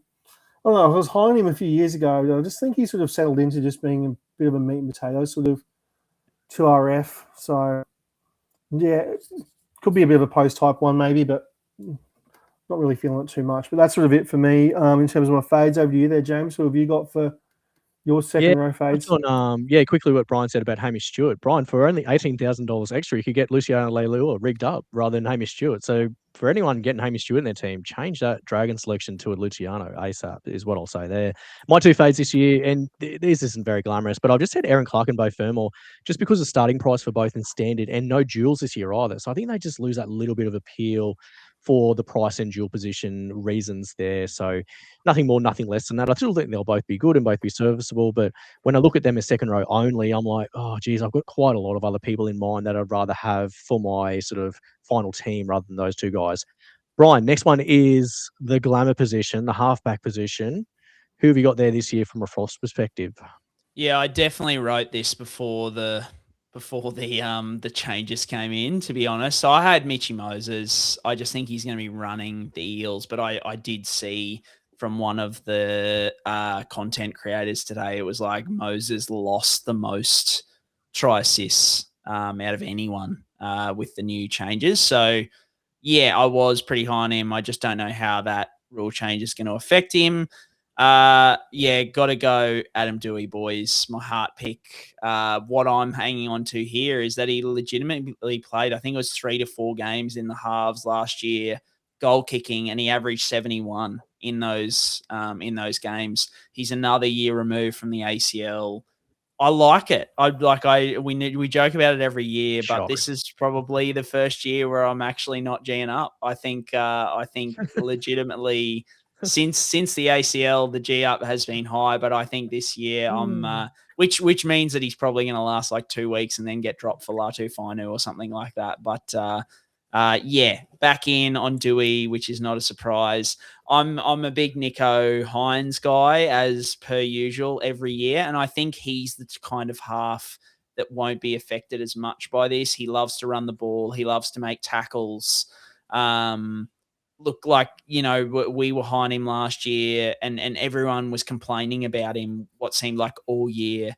He still had the 10th best average in SuperCoach and the 3rd most points. So, like, if that's Nico not doing well, then, like, what's he going to do when he's hopefully improving this year? So, yeah, I like Nico. And then, boys, like, I'm shocked. I wrote him down initially because I put my nominations in first. And I was like, I'm going to put him in here, but I'm just going to defer to the Kurtz boys because obviously they're going to slurp him hard. But neither of you boys have written him down. So I've got to sit here and make a case for Sam Walker. What is happening in the world? But I'm all about him. 2nd year back from the ACL. He's going to have a better team around him. I just think Sammy Walker is my guy. Loves the Harbour Bridge, so he's the last touch for a lot of things. Get around Sam Walker, boys. What are you haters doing? Can you not hate Sam Walker for once, please? I don't really have an answer for you. Like, I can't speak for you, James. I'm just not really feeling it. I feel it every year with Sammy Walker, but I don't know. It's just no, I'm feeling it. No, I'll never say I'm not feeling it with Sammy Walker. Let's be fair. I guess the only thing I'm curious about is like the Robson, Teddy, DCE dynamic. But geez, he was lights out off the tee last year, Simo, towards the end of the year. He was so good off the tee. He just didn't miss. He was just automatic almost. And I do think now that Payne Haas has moved on, that opens up a roster spot for the Broncos if they want to just slide a Sam Walker in next to Ezra Mam and Reece Walsh. I wouldn't mind seeing that just quietly. Leave Pezzett at the Eels. Just say stay there, mate. Just leave it. Just leave him in Cup. Just send him to Burleigh for a couple of years just to improve his game. So no, I'm still big on Sam Walker. I've just got a couple of other guys in mind. But Brien, Simo, I'll chuck to you first because I think you're talking about one of the guys I'm big on this year. Yeah, I was I was the same as Brien, actually. I did have Moses down, and I just echo everything Brien said about the stats and Moses. If you're not fading him after that news came out about NRL stats taking over, then I think you're doing the wrong thing, because he's just, everything about the way that he plays is probably not conducive to big scores under the new system. So I've had to knock Moses down, and I was real keen on him as like a mid-round pick, but I'm going to go with Jerome Hughes. I just reckon that he obviously had a very interrupted year last year. He was a high draft pick coming off Dally M year not too long ago. So expectations have been high. I just reckon that he's a really good post-type sleeper this year. If you didn't even call someone a post-type sleeper, that it's going to get drafted in probably round 2 or 3. I say that not really thinking he'll go in round 2 very often. I reckon he'll be a round 3 pick a lot of the time. So if you're giving me a round 3 Jerome Hughes, I just reckon that it opens up so many options for you to go, like, fullback. You can go elite centre early if you wanted to. That's the thing. You can go fullback centre Jerome Hughes in round 3, or if you go Payne Haas early, you can loop back and get a halfback in round 3, top end of round 3, and love the start to your team. So doesn't play Origin. He should be fit and healthy. Should take more responsibility with Paps gone. I think Fa'alongo is still going to service Storm really well, but I reckon that Hughes is going to have to do more of that sort of leading them around and sort of steering the ship. So Fa'alongo might just put the cherry on top, but Hughes will still be the main one. I guess the big thing is the loss of Katoa, and how much is that going to hurt him? And I reckon that's baked into his price a little bit. So I am sort of contradicting myself to sit here and say I'm not keen on the Storm edges and then froth Jerome Hughes, but I'm gonna stick with it and just go, look, I reckon he's just too good a player to not overcome it. So Jerome Hughes is my shout. Another interesting name, just on the new scoring system, I think Isaiah Katoa just has to be mentioned. Like, coming off the year that he's just had, obviously he was unbelievable, but he could only be better in this new scoring system, because I know I'll give credit to SuperCoach Whisperer. I'll give him a plug on this guy. I'm pretty sure it was him that put this out.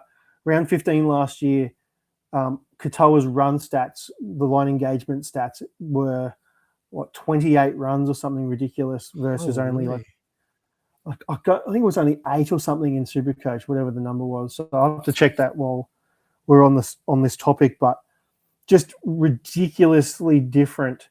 I think he was going to score, I think he scored 58 SuperCoach points, but would have been 89 under the new scoring, or something in that realm, like a 30-point jump roughly. So I apologize if I haven't got those numbers exact, but it's thereabouts. So just Isaiah Katoa has to be someone that you're frothing, especially if you think the Finns are going to be going well. So, I mean, who doesn't froth a bit of Isaiah Katoa these days? But I reckon he's someone that you could happily reach for.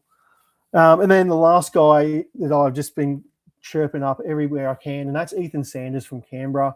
I just reckon he's just someone that you're happy to have a really, really late stab on. Should kick goals there at Canberra. He was a massive signing when he left the Eels. Left the Eels on pretty bad terms, actually, because he was sort of told he was going to play first grade. Never did. So he's obviously signed with Canberra, and they've said, yep, we'll give you a run. It's only been like a year, and they've already moved Fogarty on. So they obviously believe in the guy. They're going to give him a shot. I reckon that, look at the team that's around him. Like, Canberra are a bloody good team. And yes, they've got the round 26 bye, but you're drafting this bloke really late, like to the point where the bye almost doesn't really factor in. It's that late.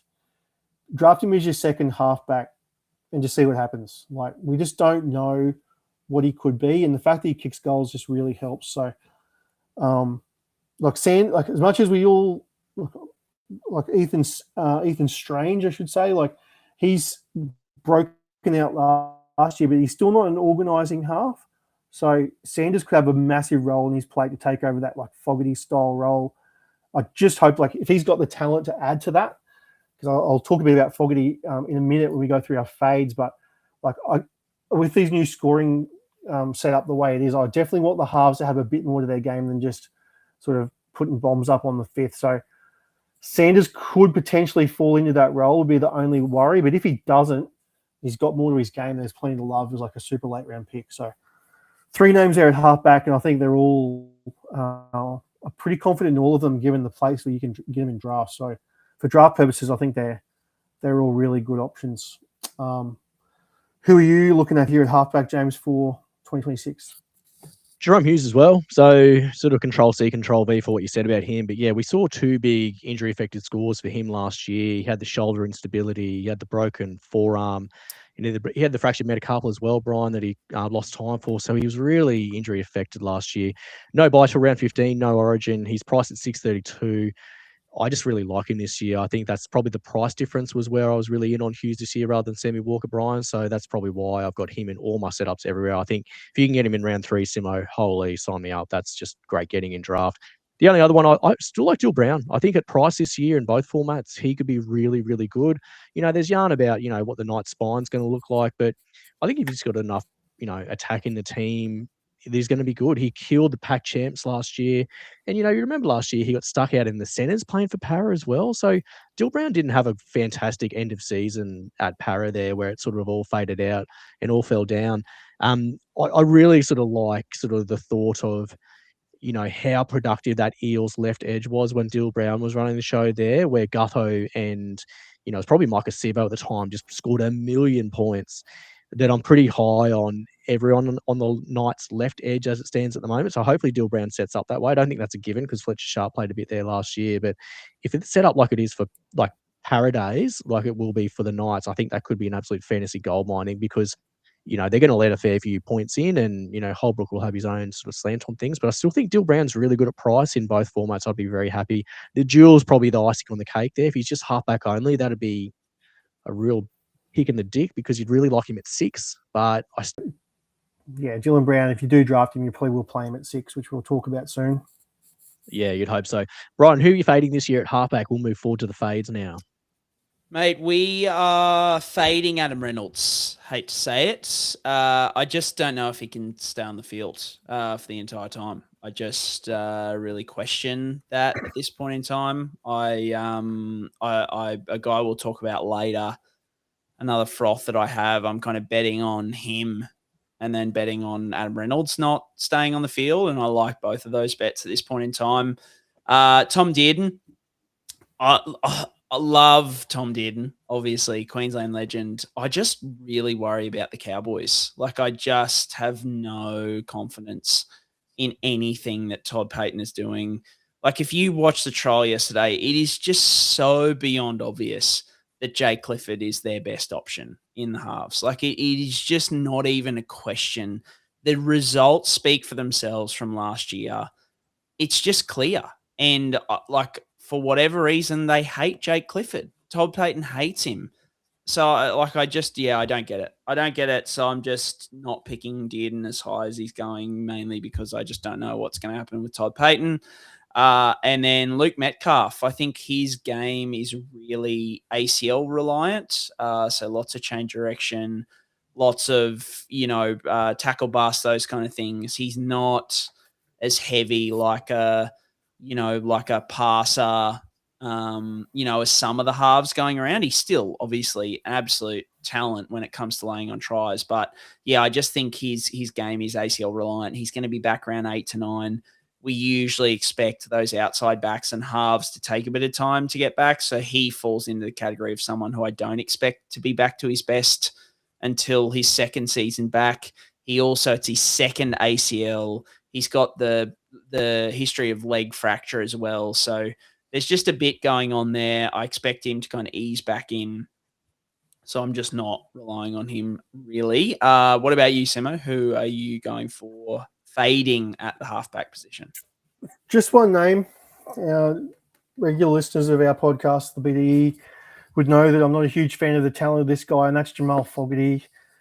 I really hope that sort of his play style at Canberra was more due to coaching rather than it was sort of his own doing. But if he goes to Manly and basically just plays 5 up for a kick, I want no part of what's going on there, especially with the new scoring. If you're not going to get points for backs, and tries have to be taking clean off bombs, sure, he'll get some, but if it's batted back and there's try assist he's going to lose there potentially, I really don't want a bar of it. He probably kick goals. I know that it seems like he's the front runner at the moment, which kind of surprised me because I think Garrick's not a bad kicker in his own right. So they're both very similar. So it'll be interesting to see what happens in that little battle for the boot. But assuming Fogarty gets it, I'm still going to be fading him because I don't rate him like I rated DCE. I think Olakawatu's in for a bit of a down year with Fogarty inside him. Obviously a new team. So I just worry that Fogarty's just going to turn into this chief signal caller, game manager style that he's been at Canberra.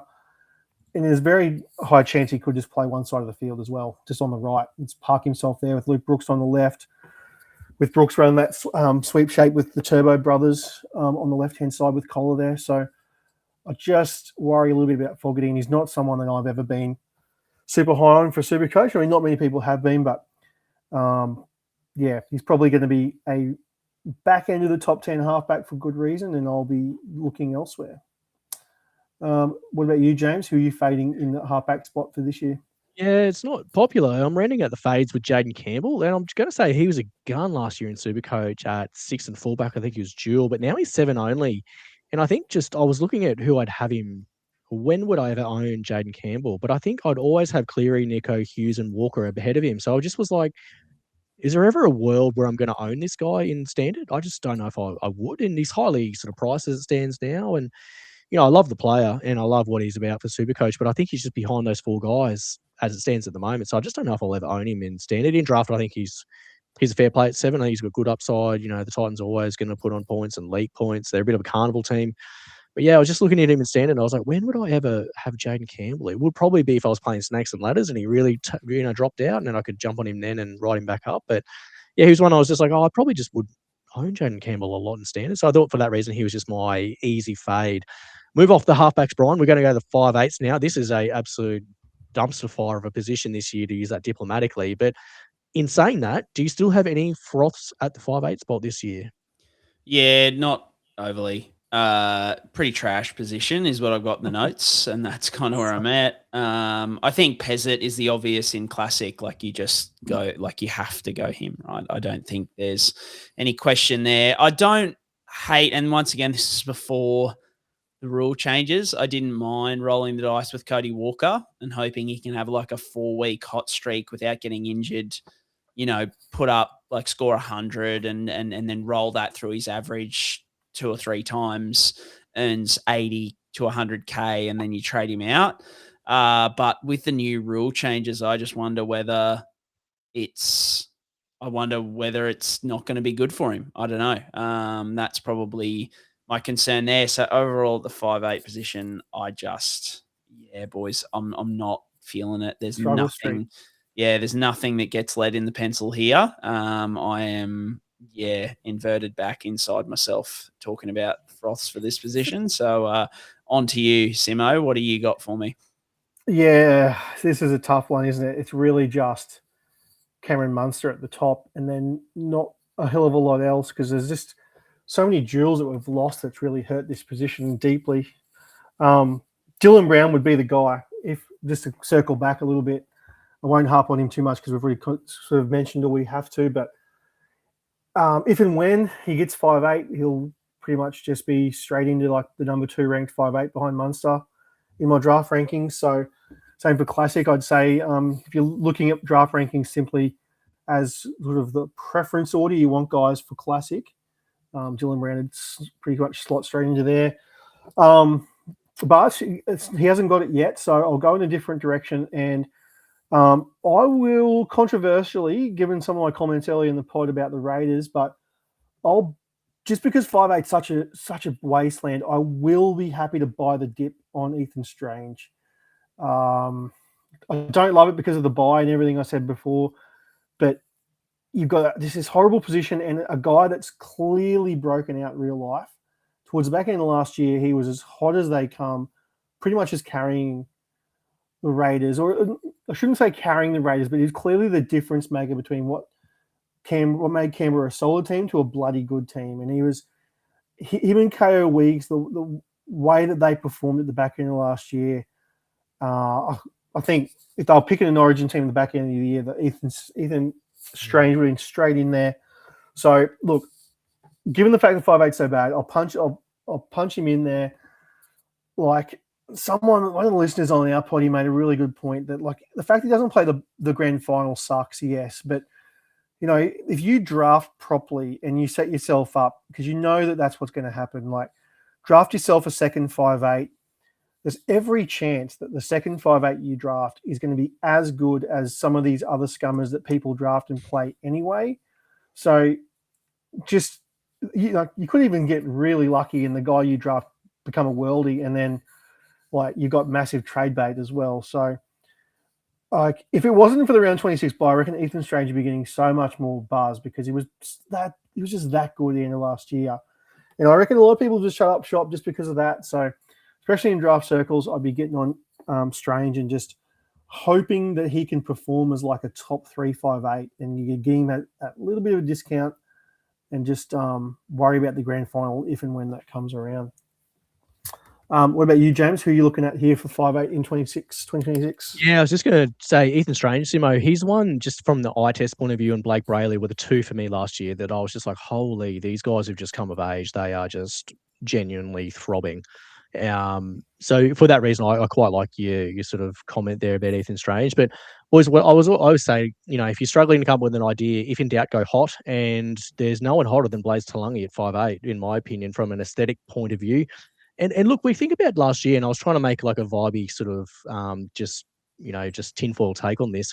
But he did come off a shoulder Rico last year. Remember, he missed Vegas. The Panthers were in Vegas. So it was a bit of a slow start for Blaze Talangi. And he grew into his role as the year progressed. He did rely on attacking stats a fair bit. But, you know, this year he's only turning 21. So maybe it's, you know, like Simo said, it might be a year too early.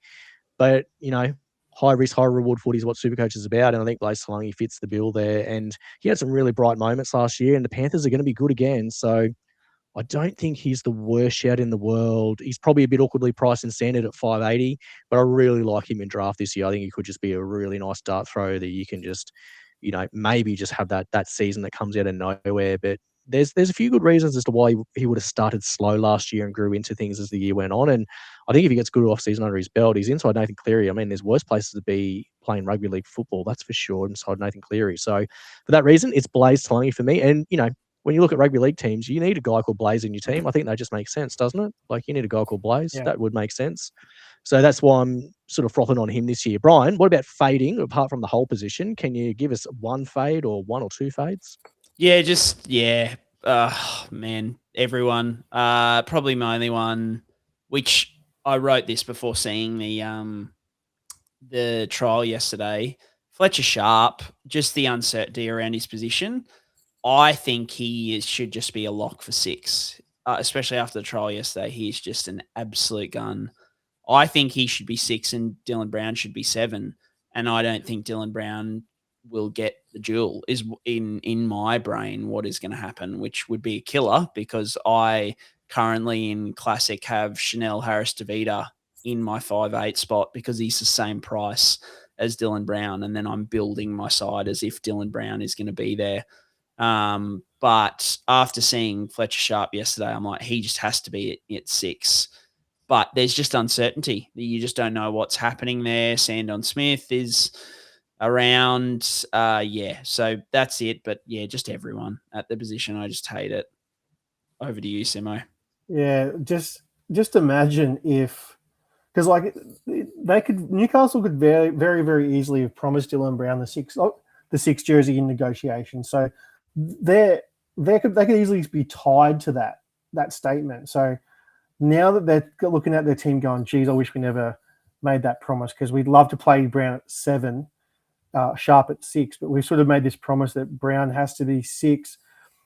Do we now play Fletcher Sharp at 7, which could be just an absolute shit show for like the organisation of the team, and bad for Fletcher Sharp because, you know, he's not really shown to do that in this role. Like he's a out and out gun at 6, and would be even better as a fullback. Like we know that Fletcher Sharp's that good, but geez, it'd be wasted if they just put him in this pseudo 7 role and just waste him away there. Just kick it, trying to like nurse this ball around the field. It should just be painful.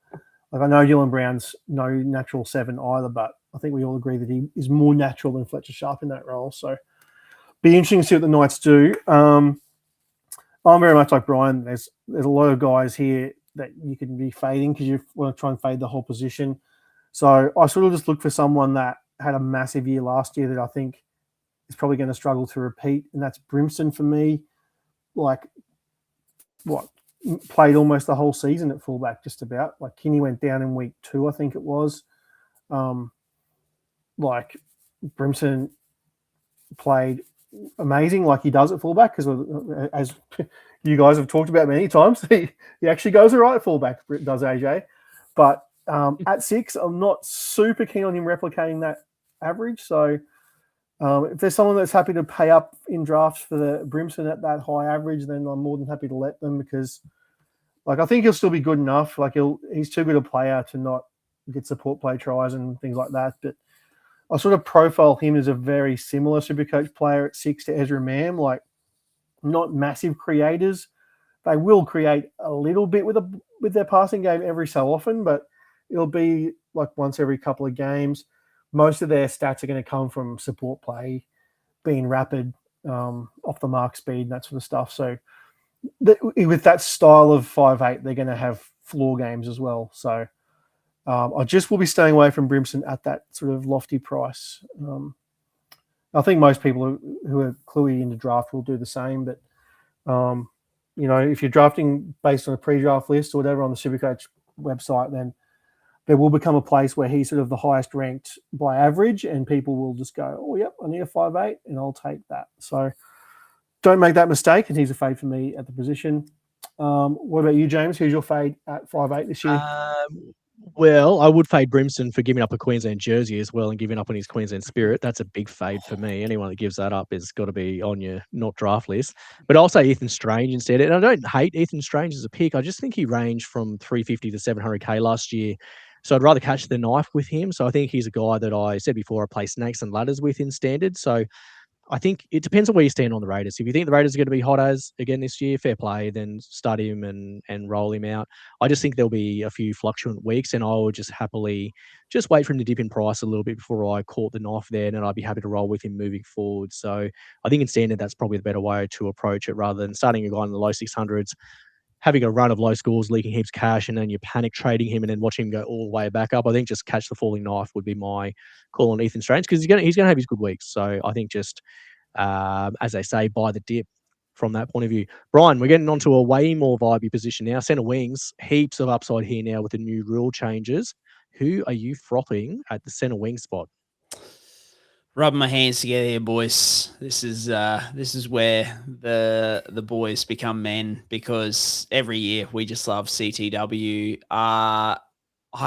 To lead off the list, I had Jacob Kiraz. He was the first name that I wrote into this document when I started it like 2 weeks ago when we were kind of starting prep for this.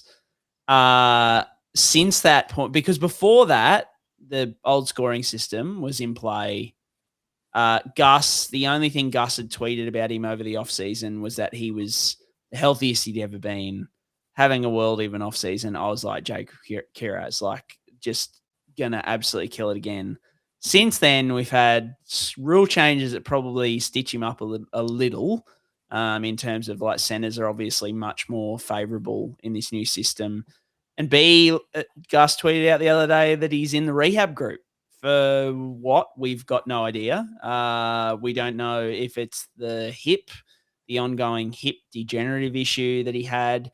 He has been running around training. I did some sleuthing with a pretty heavily strapped shoulder, which I'd noticed wasn't there kind of, earlier in the off season. So we don't know. I don't know with Kiraz, I think is where I'm at this point. I still want to believe injury by the year 2024, but not sure on him. I do believe in the Roosters wingers though. I lean more towards Dan Tupou because he's cheaper, And I just think I think the price of Mark, especially in draft, is getting pretty ridiculous. But yeah, I just think the Roosters are going to be real good. Simo, I think with DC and Sam Walker, Teddy, there's just so many people to worry about. So I think that's going to leave space out on the edges. I think there's going to be a lot of space. So yeah, I have flirted a lot with having Dan Tupou in my side. I literally had him in my side in my classic side until these rule changes came in, and then I've kind of put 3 or 4 centers in my starting thing. But before that, I was like Dan Tupou, great point of difference. Everyone else is going Mark. I love Dan Tupou. I think he's a good workhorse. So yeah, so I think probably Dan Tupou more than Marky Mark, but yeah, either or I'm fine with. Bradman Best, I think, which feels yuck to say because he suffered 5 hamstring injuries in one season in 2024, and that always makes me a bit ick. But mate, last year he had a sneaky good year in a dog shit night side. So he averaged 73 pre-injury last year. Then he had, and not many people remember, but he had like a knee injury where he had like a subluxation or a shift in his kneecap. So he played through that for 5 games, and that dropped his average to 67. He wasn't playing as well. I assume the Knights going to be better this year. They're going to have KP back. Once again, we said centers get a bump. So I like Bradman as especially in draft. Like I would be really, really on if you can get him as your, even in your first CTW, but I'd probably prefer as your second. But yeah, really, really like Bradman Best kind of going around earlier than maybe, where he is on the pre-draft list as like a high upside guy who could potentially be elite this year. Savelio Tamale, he was my hot boy from last season. I'm still filthy that I went away from him as my pick for the Jermaine Osako medal because I just thought hot boy dating a NRLW player. It was all the vibes of a Tommy Talau, and it eventuated. He was fantastic. Would have been the call. Yeah, would have been the call, but no, I still stand by it. I think he's going to be good again this year. Once again, I just don't know about wingers is my thing. And Campbell Graham. I think Campbell Graham, he's had a lot of injury concerns recently, but if you look at last year, which it was a super underwhelming year, his base plus power was 44 in 2025, which you go, okay, what's the context to that? In 2023, when he was top 5 CTW, absolutely killing it, he was drafted very, very highly in 2024. His base plus power was 43. So his base plus power was 1 point more in 2025 than it was in 2023. He just had 0 attacking stats. And I mean, I'm sure any listeners of the pod will remember, Campbell Graham was my injury by the year on the Sunday. And then on the Monday, Cam Murray ruptured his Achilles and Latrell Mitchell tore his calf or his hamstring or whatever. And I just went, no, I'm withdrawing that nomination because Souths are going to be not good. And shock horror, Souths were not good. They weren't good, which meant Campbell Graham had no attacking stats whatsoever. So I just think like if he jags a wing spot and it means he's bringing the ball back 20 times a game, it means he's on the end of a Latrell Mitchell, Cody Walker cutout pass. Yeah, I think he's a great, great pick. So he's my one that like later on I'm pretty keen on. Simo, CTW, it's a wonderful position. What are you thinking? Yeah, you've got some good names there. Like CTW, it really is that. Like you can get supreme value on CTW. If you end up getting that Tamale or, we mentioned Azarko from a few years ago. If you get that really late CTW that blows up, like it performs like a top 20, it hasn't even got to be like top 10, top 20, like you're really going to have a good year because like that's probably why we sort of in draft land, we don't recommend spending too many early picks on CTWs because it is pretty easy to find guys later on. like it's just a massive web being cast by your whole league on all these CT dubs. If someone blows up, then obviously someone's going to own them. So they can be sometimes in certain leagues a little bit harder to find on waivers if you just want to go for try scoring upside. I suppose is a good shout, but yeah, I like the shout there on CT dub. Just to go back as well. With the scoring for centres, like there might be some listeners that are wondering, like, oh, why is it that they, they're off wingers a bit and they go for the centres? Well, we mentioned the try assist earlier, but the thing is that centres also will get like 4 or 5 more points in tackles as well. So your KL Eros of the world, Valentine Holmes, Stephen Crichton, these sorts of centres, Herbie Farnworth, they're going to make 25, sometimes even 30 tackles a game. Some weeks, whereas wingers are not going to get. Look, they'd be lucky to get like 5. So when I say 5, like there's every chance they might only get 2 and miss 2. Like it's a massive base that centers are going to have to start with over wingers with this new scoring system, and then you factor in the try assist that they're probably going to get. Yes, the try assists are probably going to go to the wingers, which is kind of the thing there. But yeah, they haven't got that extra tackle base that the wingers will have. So yeah, to my froths for this year, this was a bit of a technical one because before the scoring came out, I was all about Stephen Crichton, and I just thought the way the Bulldogs used him at the end of last year, where he was essentially playing fullback in attack but defending at centre, and they finally moved Connor Tracy out of attacking shapes and just put Critter there. I was like, holy crap! Like this guy was kicking goals as well, just to factor that in as well. Whether or not he keeps that remains to be seen, but like I was all up and about Stephen Crichton as like a top 12, almost top 10. I think I might have had him in my rankings. I was all up about him in a bag of crisps. But then like with the new scoring, I was sort of thought like, what if he does keep that role, which is what I was all about, where he's essentially playing centre but then fullback in attack. Well, once if he's doing that, but then he's losing the try assist because he's tipping it on to the centre, who's now passing it to the winger. It's like, holy crap. Like, I was keen from him when he was playing fullback in attack, but I probably would prefer him to just stay where he was. So I almost want to be wrong about my initial theory on him just to try and be right, which is kind of a weird way to be in fantasy.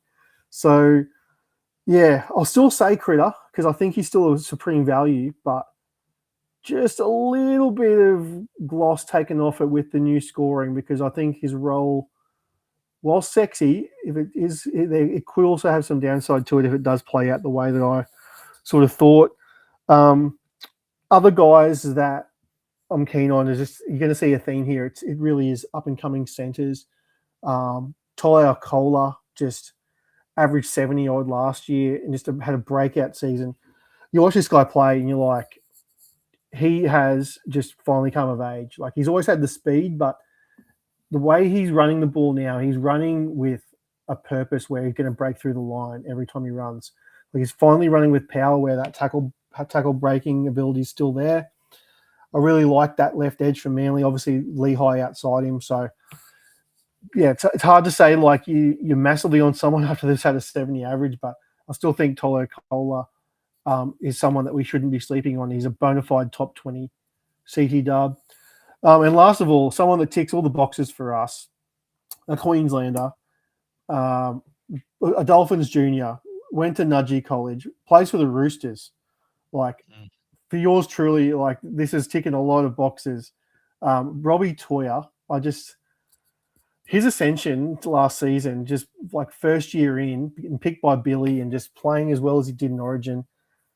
Like, it was a bit of a SuperCoach enigma because he didn't really hit like massive SuperCoach heights. He had some games, but he definitely had a lot of floor games as well. But if you're telling me that Santa's going to get a few more points and like you're looking at a guy who's just ascending second year in, he can only get better in a team that Brien, that you've just laid out, the Roosters should be pretty good with the ball in hand. Like, I really think that what we saw from Toya last year just allows him to be a really good value come draft day. You get him as your 4th CT dub, maybe even your 5th CT dub.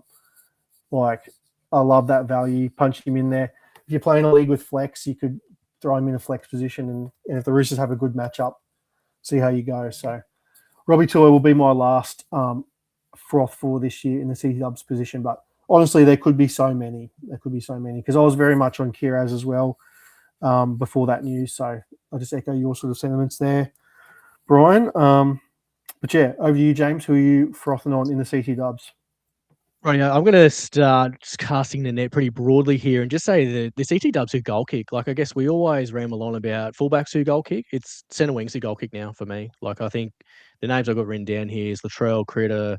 Lomax isn't even on the app at the moment, but surely, well, I don't know. It depends on what the Supreme Court says about Zach Lomax. You know, Val Holmes is in there as well. I think Nick Meaney is probably a low-key guy that may outperform as well. So I think any of those guys, to me, with those try-assist rules, they get bumped up massively. So I think if you combine that with the goal kicking, it's rocket emojis to the moon for those guys there. I especially like, and I hate saying this, but Latrell and Critter, even though they're the origin centres for New South Wales, they have like that awesome soft hands tap on that's just unbelievable, especially the Latrell. Like, how good did he tap on to To'o a couple of times this year? And he has done over the years for South. Like, he's got like silky hands. Like, it's just unbelievable skills that he's got there. So I think he could be really good there for the Bunnies with that in mind. I do like Tamale as a gun as well. He's only priced at 547. He had 2 low scores post-injury that dragged his average down massively. And he scored 6 times on the left wing. So I just think there's a bit of upside there to be had with Sevilla Tamale. And then I've got a really deep stash for you guys here as well. And he is a Rooster, but he's probably not going to be named in the starting team. So I'm talking Cody Ramsey here. We've talked about him on the sponge a few times with his injury story. So he had the ulcerative colitis a long time out of the game, and he was ripping it up for the Dragons in Cup last year. And I was really interested that the Roosters gave him a 2-year deal, not a 1-year deal. So I was like, oh, that's actually probably not much of an afterthought there. They might actually think reasonably highly of him. His basement price in standard, his dual, it wouldn't shock me if Robbo doesn't play him on the wing week 1. Like, maybe he sort of sits Billy Smith, but you know, he's done this in the past with like Orbison or Paul Movorovsky, where they just plug these guys in sometimes and you sort of think, ugh, Robbo, what's going on here? But he just has a habit of doing this. I do think at very worst, he's probably on that 6-man bench. So I think regardless, he might be the cover for a centre, a winger, or a fullback on game day, nearly every game of the year. So I think he's a guy you're probably going to have to start with in standard, to be fair. I think you're going to have to roster him straight out of the gate. But I think the contingent upside here for him is he either gets a wing spot or a fullback spot in the event of a Billy Smith injury, a Teddy injury. You know, Dan Tupou's missed a few games here and there. I just think he's the first guy in if there's an injury. And I just think the contingent upside on that is just absolutely worth paying for. I would be stashing this guy in drafts absolutely everywhere, because I think if he gets a chance and he just gets, you know, a long extended run at the wing or even at fullback, you know, Teddy's getting up there in age, and we've talked about him a lot over the years gone by with the head knocks and the knee health, I suppose you could say. And he has had some lower body injuries over the years, Teddy. So, you know, you don't wish it upon anyone, but, you know, the nature of this game is it's a game that injuries happen very frequently. I think Cody Ramsey just has a sneaky shot there, and I just love the story. It's just a good yarn, isn't it, the Cody Ramsey story? He's just done well to get back to where he is. And, you know, we know the jets on him. He's got absolute jets, so he could get a wing spot or imagine him at fullback in that team. Like, he could be a really high upside player there with Cody Ramsey. So anyway, it's a bit of a deep dive there. Simo, do you see him as probably the next guy up at the Roosters there, or do you think there's more in the system apart from Cody Ramsey? Definitely.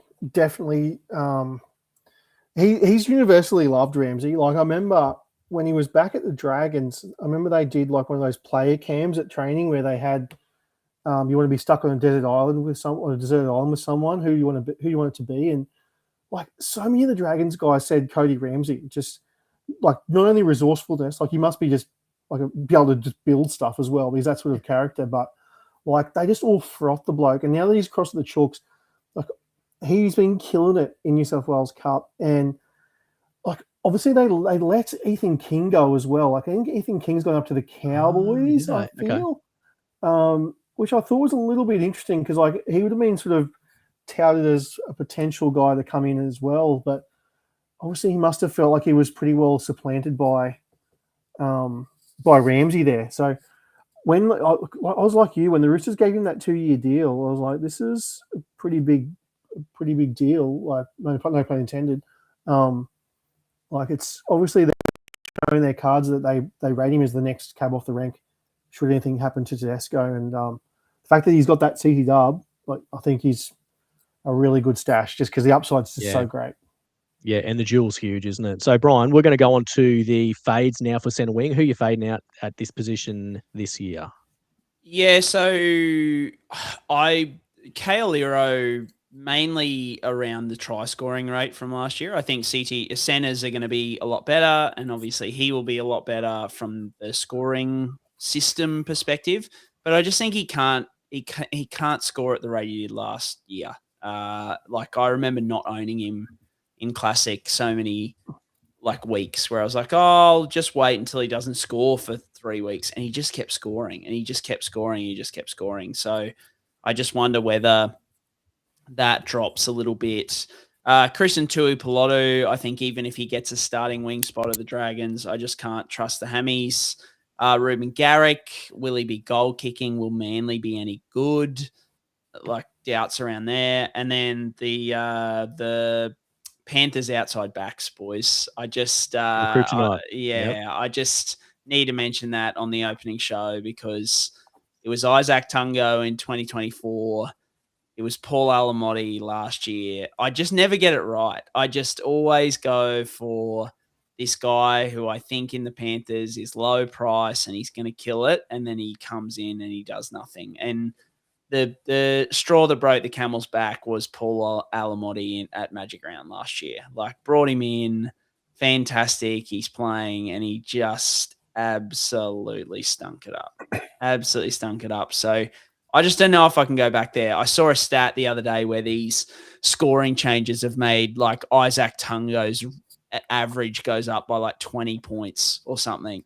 I'm like, oh, damn. Don't make me do it. Don't make me do it. Can I go back there? I don't know. So, yeah, no, I just don't I don't think it's for me, boys. What about you, Simo? Who are you fading? Yeah, that's a good shout. Panthers back. I was also a big Alamotti man last year, and it was not pretty. I'm going to go be pretty controversial here. Top end of town, I cannot get around Marky Mark as early second round pick, or in some publications a first round pick. It's just I can't do it for a CT dub where I think there's some question marks still. He was a freak last year, and he is a freak. Let's be honest, he really is. But he has also shown a propensity to be a bit iffy under the high ball. He's a confidence player, Marky Mark, and his confidence was obviously sky high last year for the majority of the year. He had his blemishes here and there, but credit to him, he could shake it off. But what worries me is second year out, where he's now going to have to back it up. Now that people have got some film on him, I just worry that if he does sort of drop a few under the high ball, especially in defense, if he does get his head down and it does affect his play a little bit, I think it's just way too risky to start your draft with Marky Mark as a first round pick. For me, if you're going to have to take a CTW there, they just have to have 0 question marks, which is why it's only really Herbie Farnworth that I think has that billing. Kiraz, I had there until the injury, and now it's geez, Kiraz is lucky to be a second round pick now, if at all. But for me, I always had those two as my number 1 and 2, Kiraz and Herbie. I always had Mark third, whereas I know there's a lot of people that had Mark above Kiraz. I don't think anyone's got him above Herbie, but generally speaking, that's sort of where I had it. So I was just never drafting Mark anywhere. I just knew I was not going to be an owner. So for that virtue, he has to be a fade for me. I still think he'll have his games. The Roosters are, as we've laid out, they're going to have games where they score a gazillion points. So being a right winger, you haven't got to be super talented to be good. But and Mark is super talented. He's going to fall into production. So he's still a top 5 CT dub. Don't get me wrong, but yeah, I'm just never going to own him for those reasons I've just outlined. So he's a fade for me. And the other one is just Shibasaki. Just get Matt. I still I can't believe the year we've had last year with Shibasaki, and credit to him. But if you'd woken up from a coma and seen Shibasaki playing 4 for Australia in the Ashes, you'd just be like, oh, I'm not alive. Like I must be dreaming, or you wouldn't say you're in heaven because you would have thought this must be hell. Like if you'd seen what the version of Shibasaki used to be, like this can't be happening. But like credit to the bloke, but I just think it's a career year. I'm not going to draft a guy for a career year. He may be going as like a top 20 CT dub. Like I wouldn't even take him as like a top 30 CT dub. So I'm sure you'll have plenty to say on that, James. No, not really. I don't push back on that too much. I think it's just like it depends on how much you think Reece Walsh just caught lightning in a bottle last year and if he can keep it going. Because the thing about Gemmett, he just runs that line pretty well, and Walsh puts it on him quite a lot. He even spilt a couple over the line and things like that. Like it's just the guys inside him are just so good at creating, and he just does the role and does it pretty consistently, and he can just fall into it. So yeah, I don't think he's one that you sort of like you're headhunting to draft him at cost. I think you're right. I think you want to sort of let it wait a little bit longer, but for all we know, it could just be the Reece Walsh show again. And if you think it is, then you probably have to get on him, I suppose, to a point. It's a tricky one. In terms of other guys to fade, I've literally mentioned the two biggest guys here. I've mentioned Herbie Farnworth and Kale just to begin in standard, just because their prices are big and they do have big base stats, but they have got hamstring history. And I'm just banking on try scoring regression. Like, the Finns last year, Brien, they were nearly the best attacking team in the comp of all time, weren't they? Like the amount of points they were churning out last year. I just think if you look at that team and go, are they going to be the best team ever in attack again? Then sure. Like I think he's worth it at price. And I think Kale as well, you're right, his try scoring rate was just ridiculous, Brien. So I'm just sort of hedging my bets against them. This could look really stupid in retrospect, but I just sort of think, well, if we're talking about regression to the mean, they're probably the two guys that sort of stand out there a lot. The one, I just don't know what to feel about him because I kind of like him at price. I like Greg Marzio at 6'10", the standard. It feels like he should get a try-scoring re-rate this year with a healthy Kalen Ponga and maybe a better Dylan Brown. Like, he could get heaps of tries. But then I was like, actually, when he was playing at the Titans, Justin Holbrook walked him.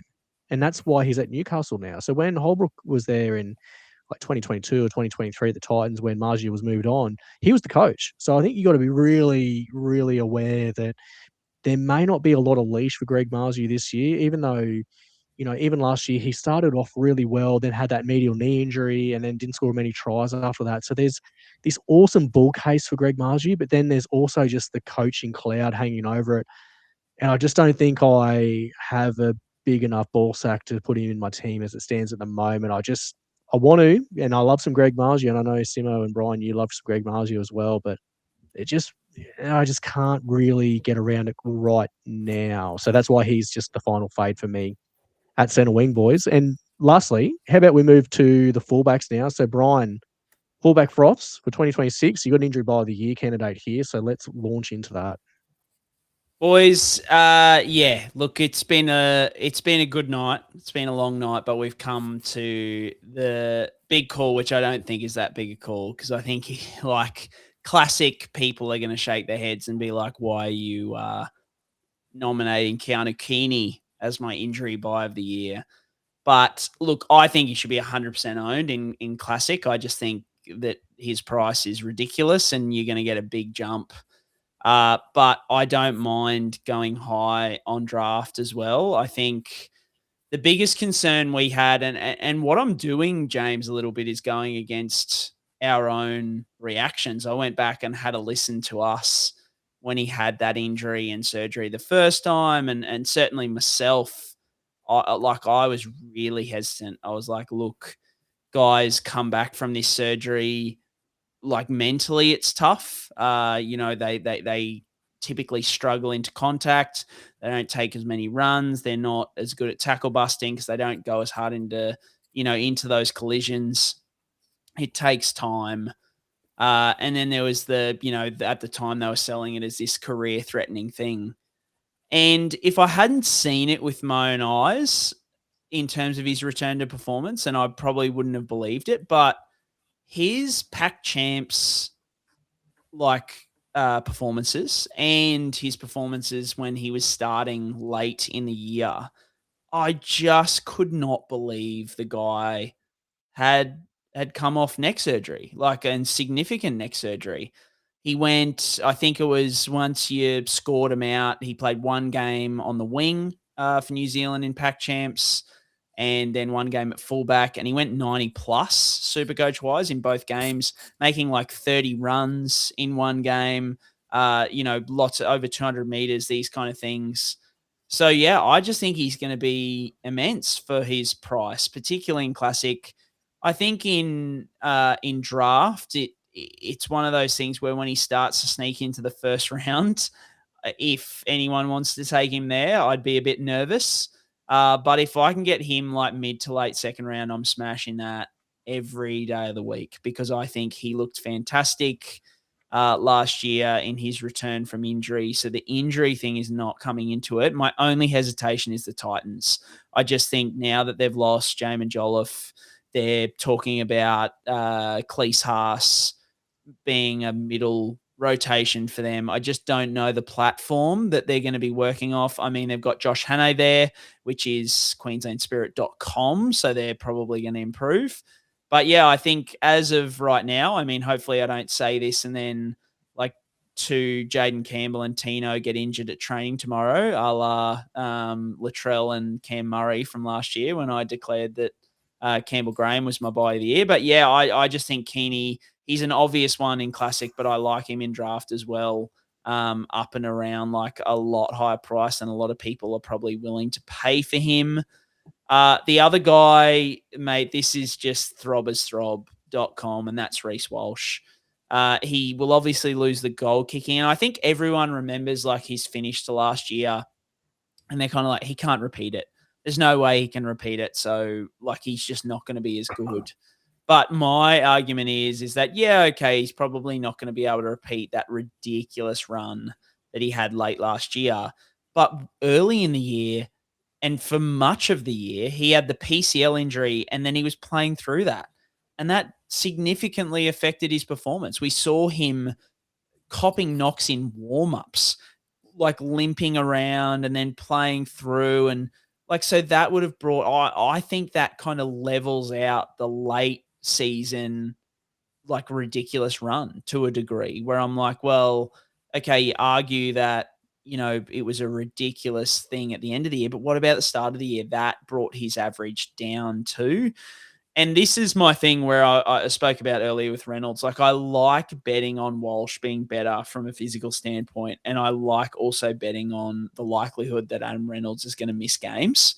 I love both of those bets as like if you're going to take a spin with Reece Walsh, because if Reynolds miss games and Reece Walsh gets the kicking back and then you're killing it. So, yeah, I like Reece, Hot Boy Reece, as a big froth. I might lead with him on the Instagram post, just with a big post of Reece Walsh with froth written across the front, just to get the engagement queens into it. And the other one is Isaiah Yongi. He's a Queenslander, boys, in case you didn't know, Queensland Spirit. So there's Label. there's your Simon first. knows. He knows. There's your first tick straight away. And I just think he looked really good last year. Like, he averaged like 66, I think, or something like that. Really solid. I think he's only going to get better. It looks like Jason Riles has got his head screwed on. So, yeah, I like him as like if you miss out on those top elite guys, like I would rather him than like a Clint Gutho, for example. Like a bit to your point earlier, Simo, where you're like betting on guys who are just at that point in their career where you're like, you could really springboard right now. And I just think Isaiah Yongi's there. He's had a season to kind of learn his craft a little bit. Now, he can kind of launch a little bit more, I would hope. So, and like the whole Dylan Brown thing last year, he's going to have a settled spine relatively.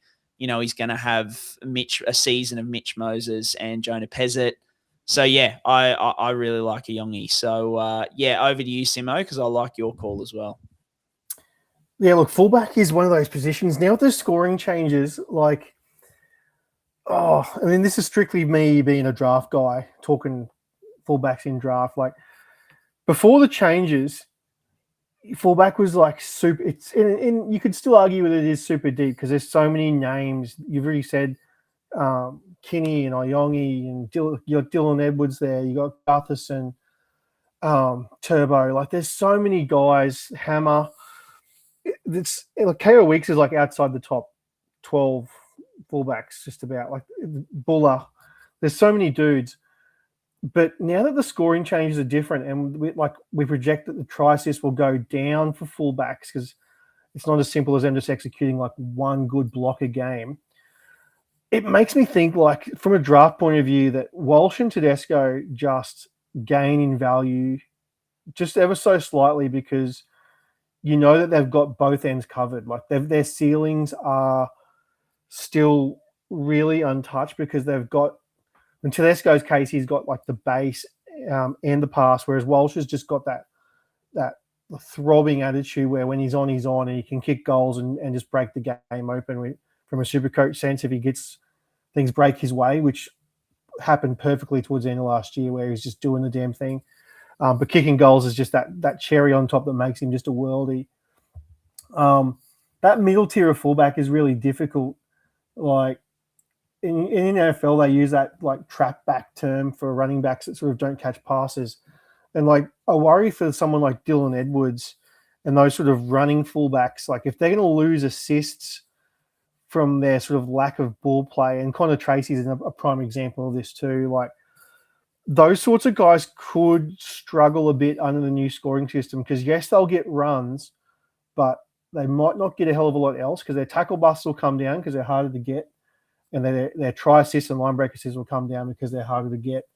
So you could have this sort of level of fullback that does make them a bit trap backy, to use that sort of NFL term, like where they are missing a string to their bow is sort of another way of putting it. So you just got to be a little bit careful, I guess. Like to me, like those two that I mentioned, you've still got like Kinney's a decent enough shout because he's a bit of a bounce back candidate. And I like the Oyongi shout. I think Drinkwater is just someone that's been getting a little bit too much hate lately, just for all the scores that he's been putting up with Purdue at 6. We touched on the fact that we think that Jay Clifford should be the 7 there, and if Purdue does go back to the centers, like there's just no reason why Scott Drinkwater shouldn't still be just a bona fide top 7 round pick, top 7 overall pick for me. So for me, Drinkwater's like probably my top end of town guy that I'm frothing because he hasn't quite got. Like obviously, I'm not going to draft him to touch those other two, but he's the guy I feel most confident of the rest that still has that attacking upside with the ball playing that I don't think will go away because he's just got a little bit more string to his bow. Clifford being there, if he loses the goal kicking, it'd be a bit of a thing. Like, but then again, like there were so many games last year where Drinkwater would kick the first 2 goals, and then like Clifford would kick one, or like Zach Labert kicked a couple of goals towards the end of last year. Tom Duffy did as well in the first few games. It was just a mess. Yeah, it's so weird what they do there. So like you're drafting Drinkwater knowing that he's probably not going to kick 100% of the time, and that's just part of his baked into his value. So I don't know. If I'm getting Drinkwater outside the top 6 or top 7 overall, like I'm all about that as a froth. So I'll get on Scotty Drinks. Another guy there for me, I mentioned him just before that when I was going through all the fullbacks that we've got. I just think Dream Buller is ascending to the point where it's his time. Like he's had all this talent, and we've all seen it for many years. The Tigers are finally getting to a point where they should be, I'm never going to say good, but they should be a lot more settled than they ever have been, where they're not just perennial spooners.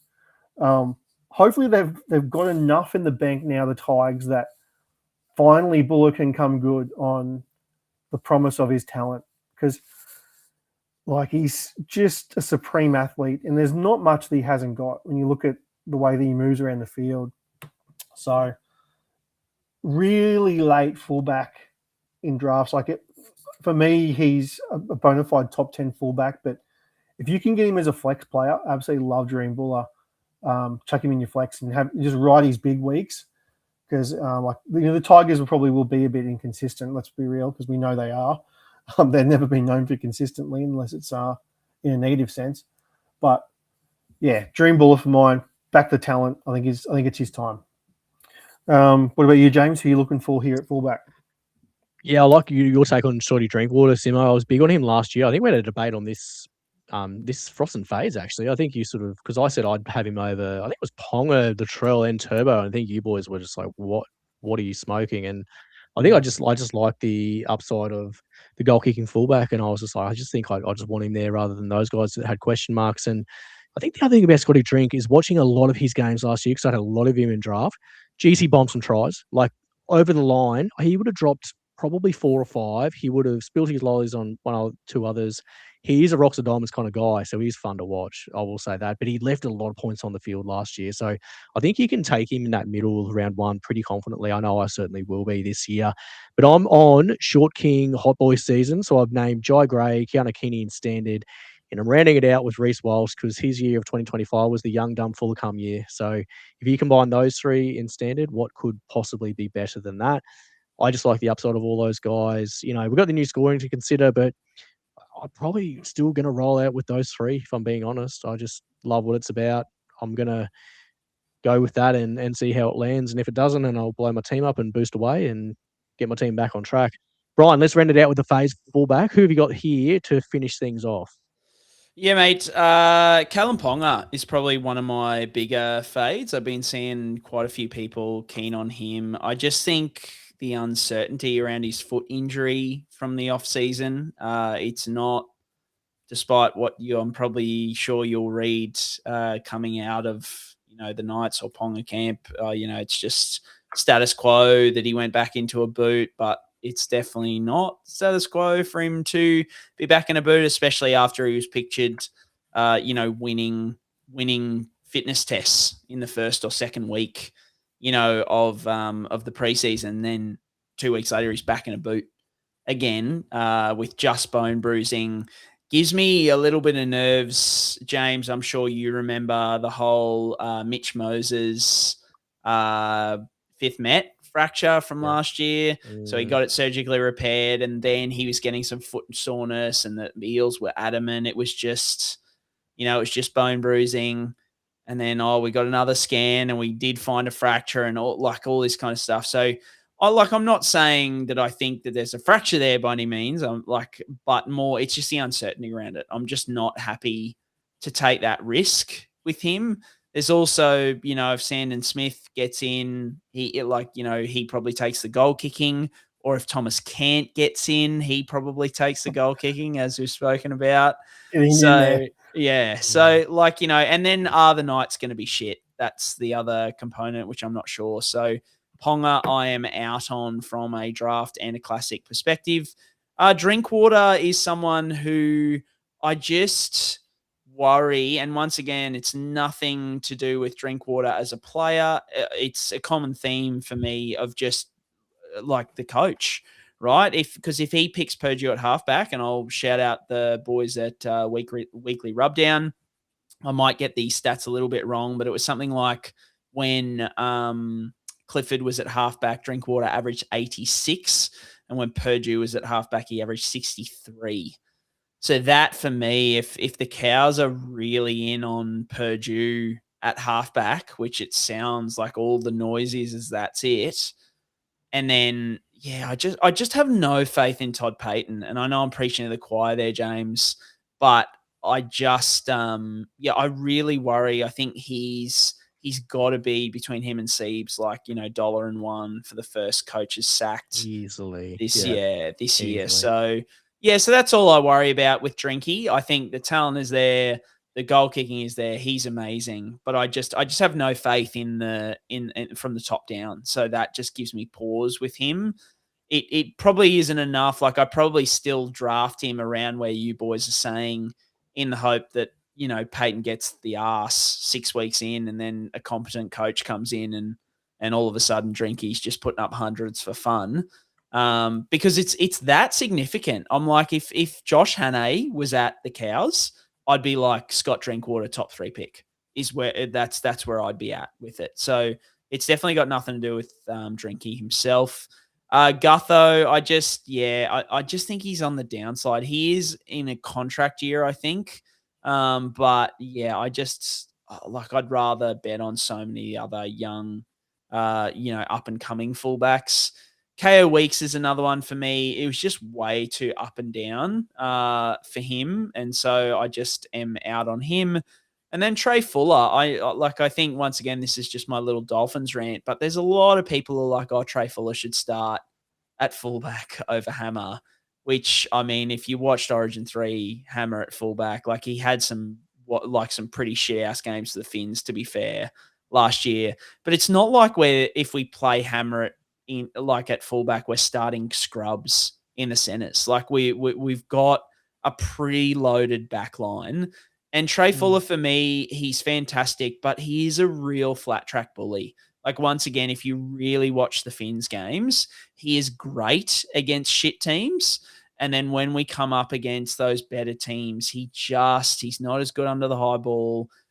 There are just components to his game where, you know, if we can get Hammer motivated, which seems to be a hard thing at times, although there are some rumors that he's rekindling his romance with Jamie Chapman, so that could really get all right. He could really get his 1-0 Queensland. That's what I'm saying. But I just wanted to have my little rant because I just think like the upside with Hammer at fullback is just ridiculously good. So we need to keep chasing that. Simo, mate, you're fading my boy, so I'm a bit sad, but hit me with it.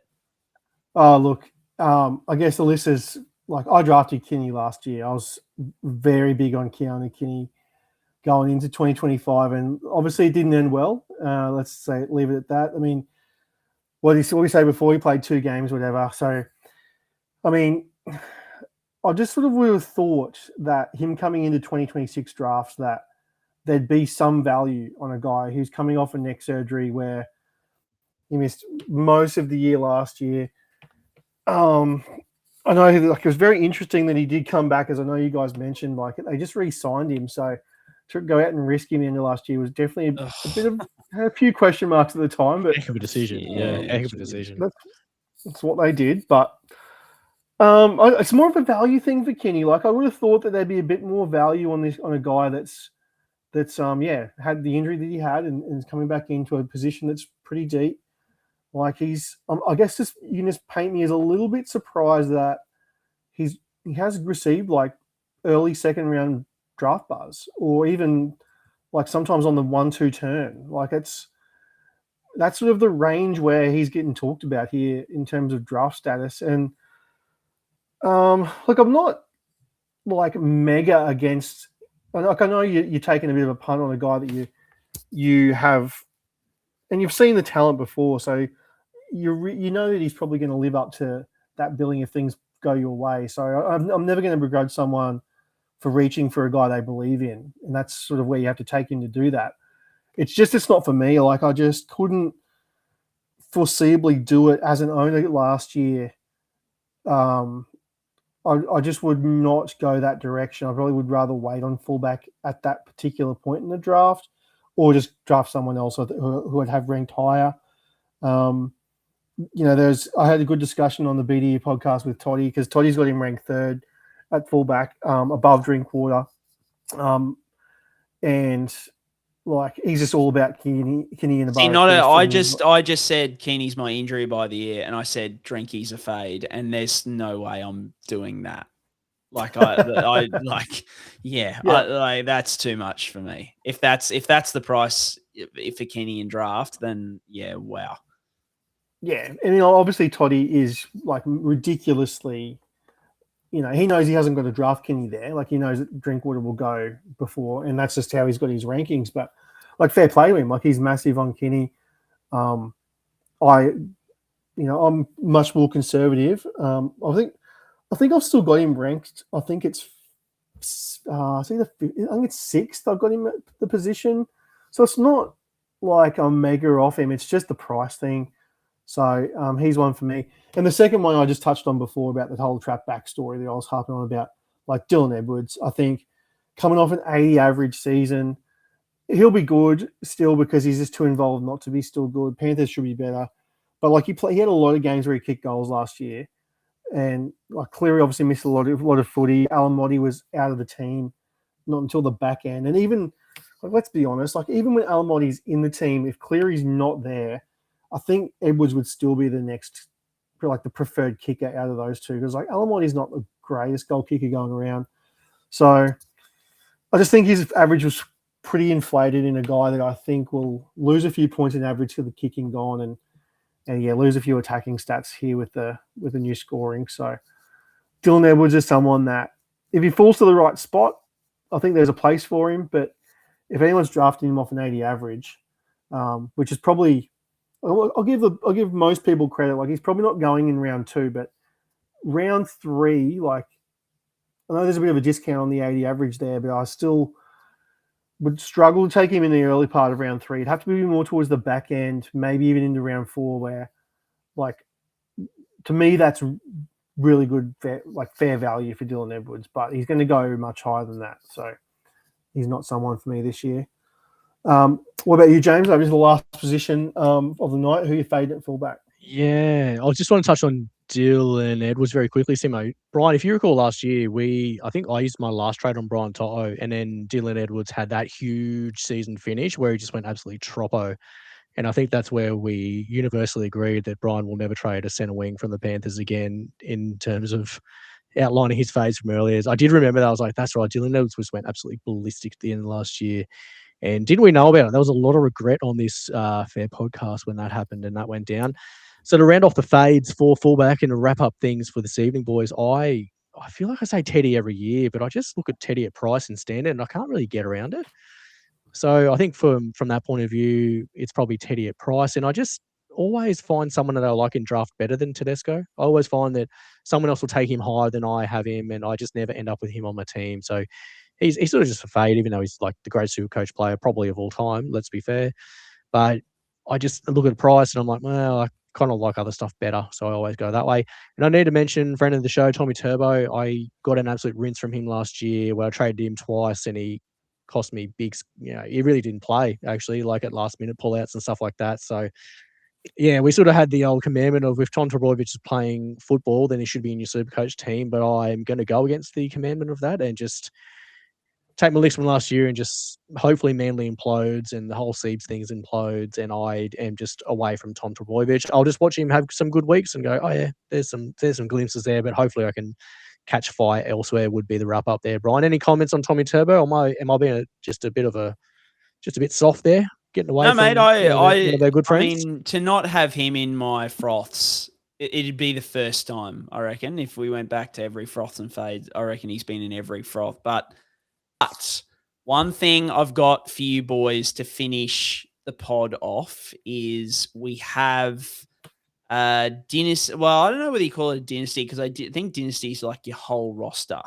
Whereas what I'm talking at the moment is it's a keeper, I think, which is where you keep 3 players. So I keep 3 players in this particular league, and I've got 4 who I would consider like top 2 round picks that I've got to pick between. So I want you boys to either sabotage me or help me make the decision. So I've got Tino. Yeah, well, that's right. I've got Tino. Boys are nice like a band. Yeah. Tino, Latrell, Kalen Ponga, or Kiraz. So I've got to pick 3 of those 4. Now, considering like obviously year on year, I probably have to keep or will keep the players who I keep. And then also these new scoring changes. What are you thinking, Simo? I'll throw to you first. What 3 of those 4 are you going? Oh, look, I'll start off by saying like, good on you for having such a dearth of options. I mean, you can't really make a bad decision, but you know that you'll probably regret it if you don't. It goes against sort of my general thinking of keeping a forward, but given the new scoring system, I think Tino has to be one. He was my first. Like, I think with the scoring change, I think he's the number one, almost my number one pick. Yeah, like it's crazy to say because, and maybe I'm going too much the other way, but because we've always been before, just backs is where it's at. Like early round picks, get your fullbacks out of the way. Like if you got Kiraz there as like a top 2 centre wing, like to even contemplate keeping a front rower over that is blasphemy in years gone by. But just with the new scoring changes, I reckon you have to just err on the side of caution and keep a forward with one of those picks. I would keep Karaz with one of the other spots, and that's just down to Ponga versus Latrell for me. I'm going to have to say Ponga because the fullback eligibility, you're going to want to fill that spot. If Latrell was dual, geez, that would make it interesting because it really is just the position eligibility that makes me think you need to just get a fullback locked in. So it's crazy to say, like, I'm probably not going to keep Drell Mitt, but yeah, that's where I'm at. I don't feel great about it, so don't hold me to it, but that's where I'd go. What about you, James? It's a tough one. I do agree. I think Tino Karaz are locked for sure, and the Ponga the Trail one, that's so hard to pick. I'm just trying to think even like what longer term things are in play there, like, but they're both not. They've both got questions long term as well. I think, like, Ponga's got like does he jump ship? Does he cross codes? Latrell's got the injury history. He's got, is he going to hang around rugby league for that long? There's always, whispers about Latrell sort of falling out of love with the game, and he's one of the most criticised players in the game. So I can understand him wanting to dip at some points of time. So, Wayne's not going to be around there forever for the Bunnies. I guess Ponga, he does have a little bit more assurity up there at the Knights. Maybe now with Dill Brown in, I'm not sure, mate. When Ponga had that Dally M season, I think you just have to reflect on that and just go, he had that year that was so apex, and can he recapture 70% of that? And you got a really good player. But if he gets 90% of that, or if he does, what Reece Walsh's just done, which he's definitely got that ability, then you're just going to be having the best time. So I'd probably lean Ponga as well. Not very glamorous to sort of fully agree with Simo there, but it's really hard to split. Do you know which fullbacks are not getting kept? No, so will you get to know that? Yeah, I don't know how that works, to be honest. I'm not sure when we find that out. Like maybe you have to nominate your keepers blind potentially. So that's what I'll have to look into. Maybe I try and do a trade. I don't know what the trade rules are either. So I'll try and do a 2-for-1 or something like that. I think that really factors it in. Does factor in for mine, because you don't want to be that person that, let's say you keep Latrell in this situation, you throw Ponga back. You don't want to be that person that is light on at fullback. Yeah. If everyone else keeps you got to assume that most people are going to keep fullbacks in this particular format. If you throw Ponga back and then in the redraft, you don't get an early pick, so you lose out on Ponga altogether. Someone drafts him as a backup or something, or just for trade bait or an AE. And then you're just stuck. Like, yes, you'll have Latrell at centre wing, but Connor Tracy at fullback or something. Yeah, that's right. Like, you could. I just feel like it's so much more risky to do that. Like, I'm not sure I fully believe what I was saying. Like, I don't know if Ponga really is the better keeper, but it's just the safety of the position. Yep. Having a fullback, for me, it's it's not like I'm saying Latrell's that much better that I would forego the fullback eligibility there. So I just reckon there's way more downside in not keeping the fullback than there is. It's the way I was leaning, but it feels real hard to let Trell Mitt go because I froth Latrell when he's on a heater. So I don't know. It's hard. It's very, very hard decision. Very hard decision. But I appreciate you boys leaning in. Look, guys, we have smashed it out. It's probably a time record for us this year, but we love our SuperCoach, so why not? And it seems like you sickos do too, because it's one of our most listened to episodes year in and year out. Simo, thanks for sticking around. It's nearly midnight. I really appreciate it. Where can people find you if they want to appreciate more of your stuff? Yeah, thanks for the shout out, mate. So the BDE podcast, the best draft experts, it's Chris, Todd, and myself. We do a YouTube live at 8:30 on a Tuesday night. We've done most of our preseason podcasts now. We've gone position by position.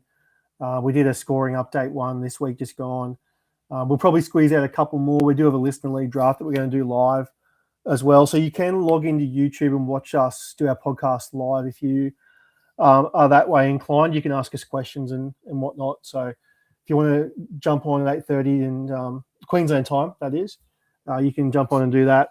When the season proper rolls around, that will be obviously Team List Tuesday as well. So we go through all sorts of stuff. It's mainly waivers, but you can, we cover trades, trade targets.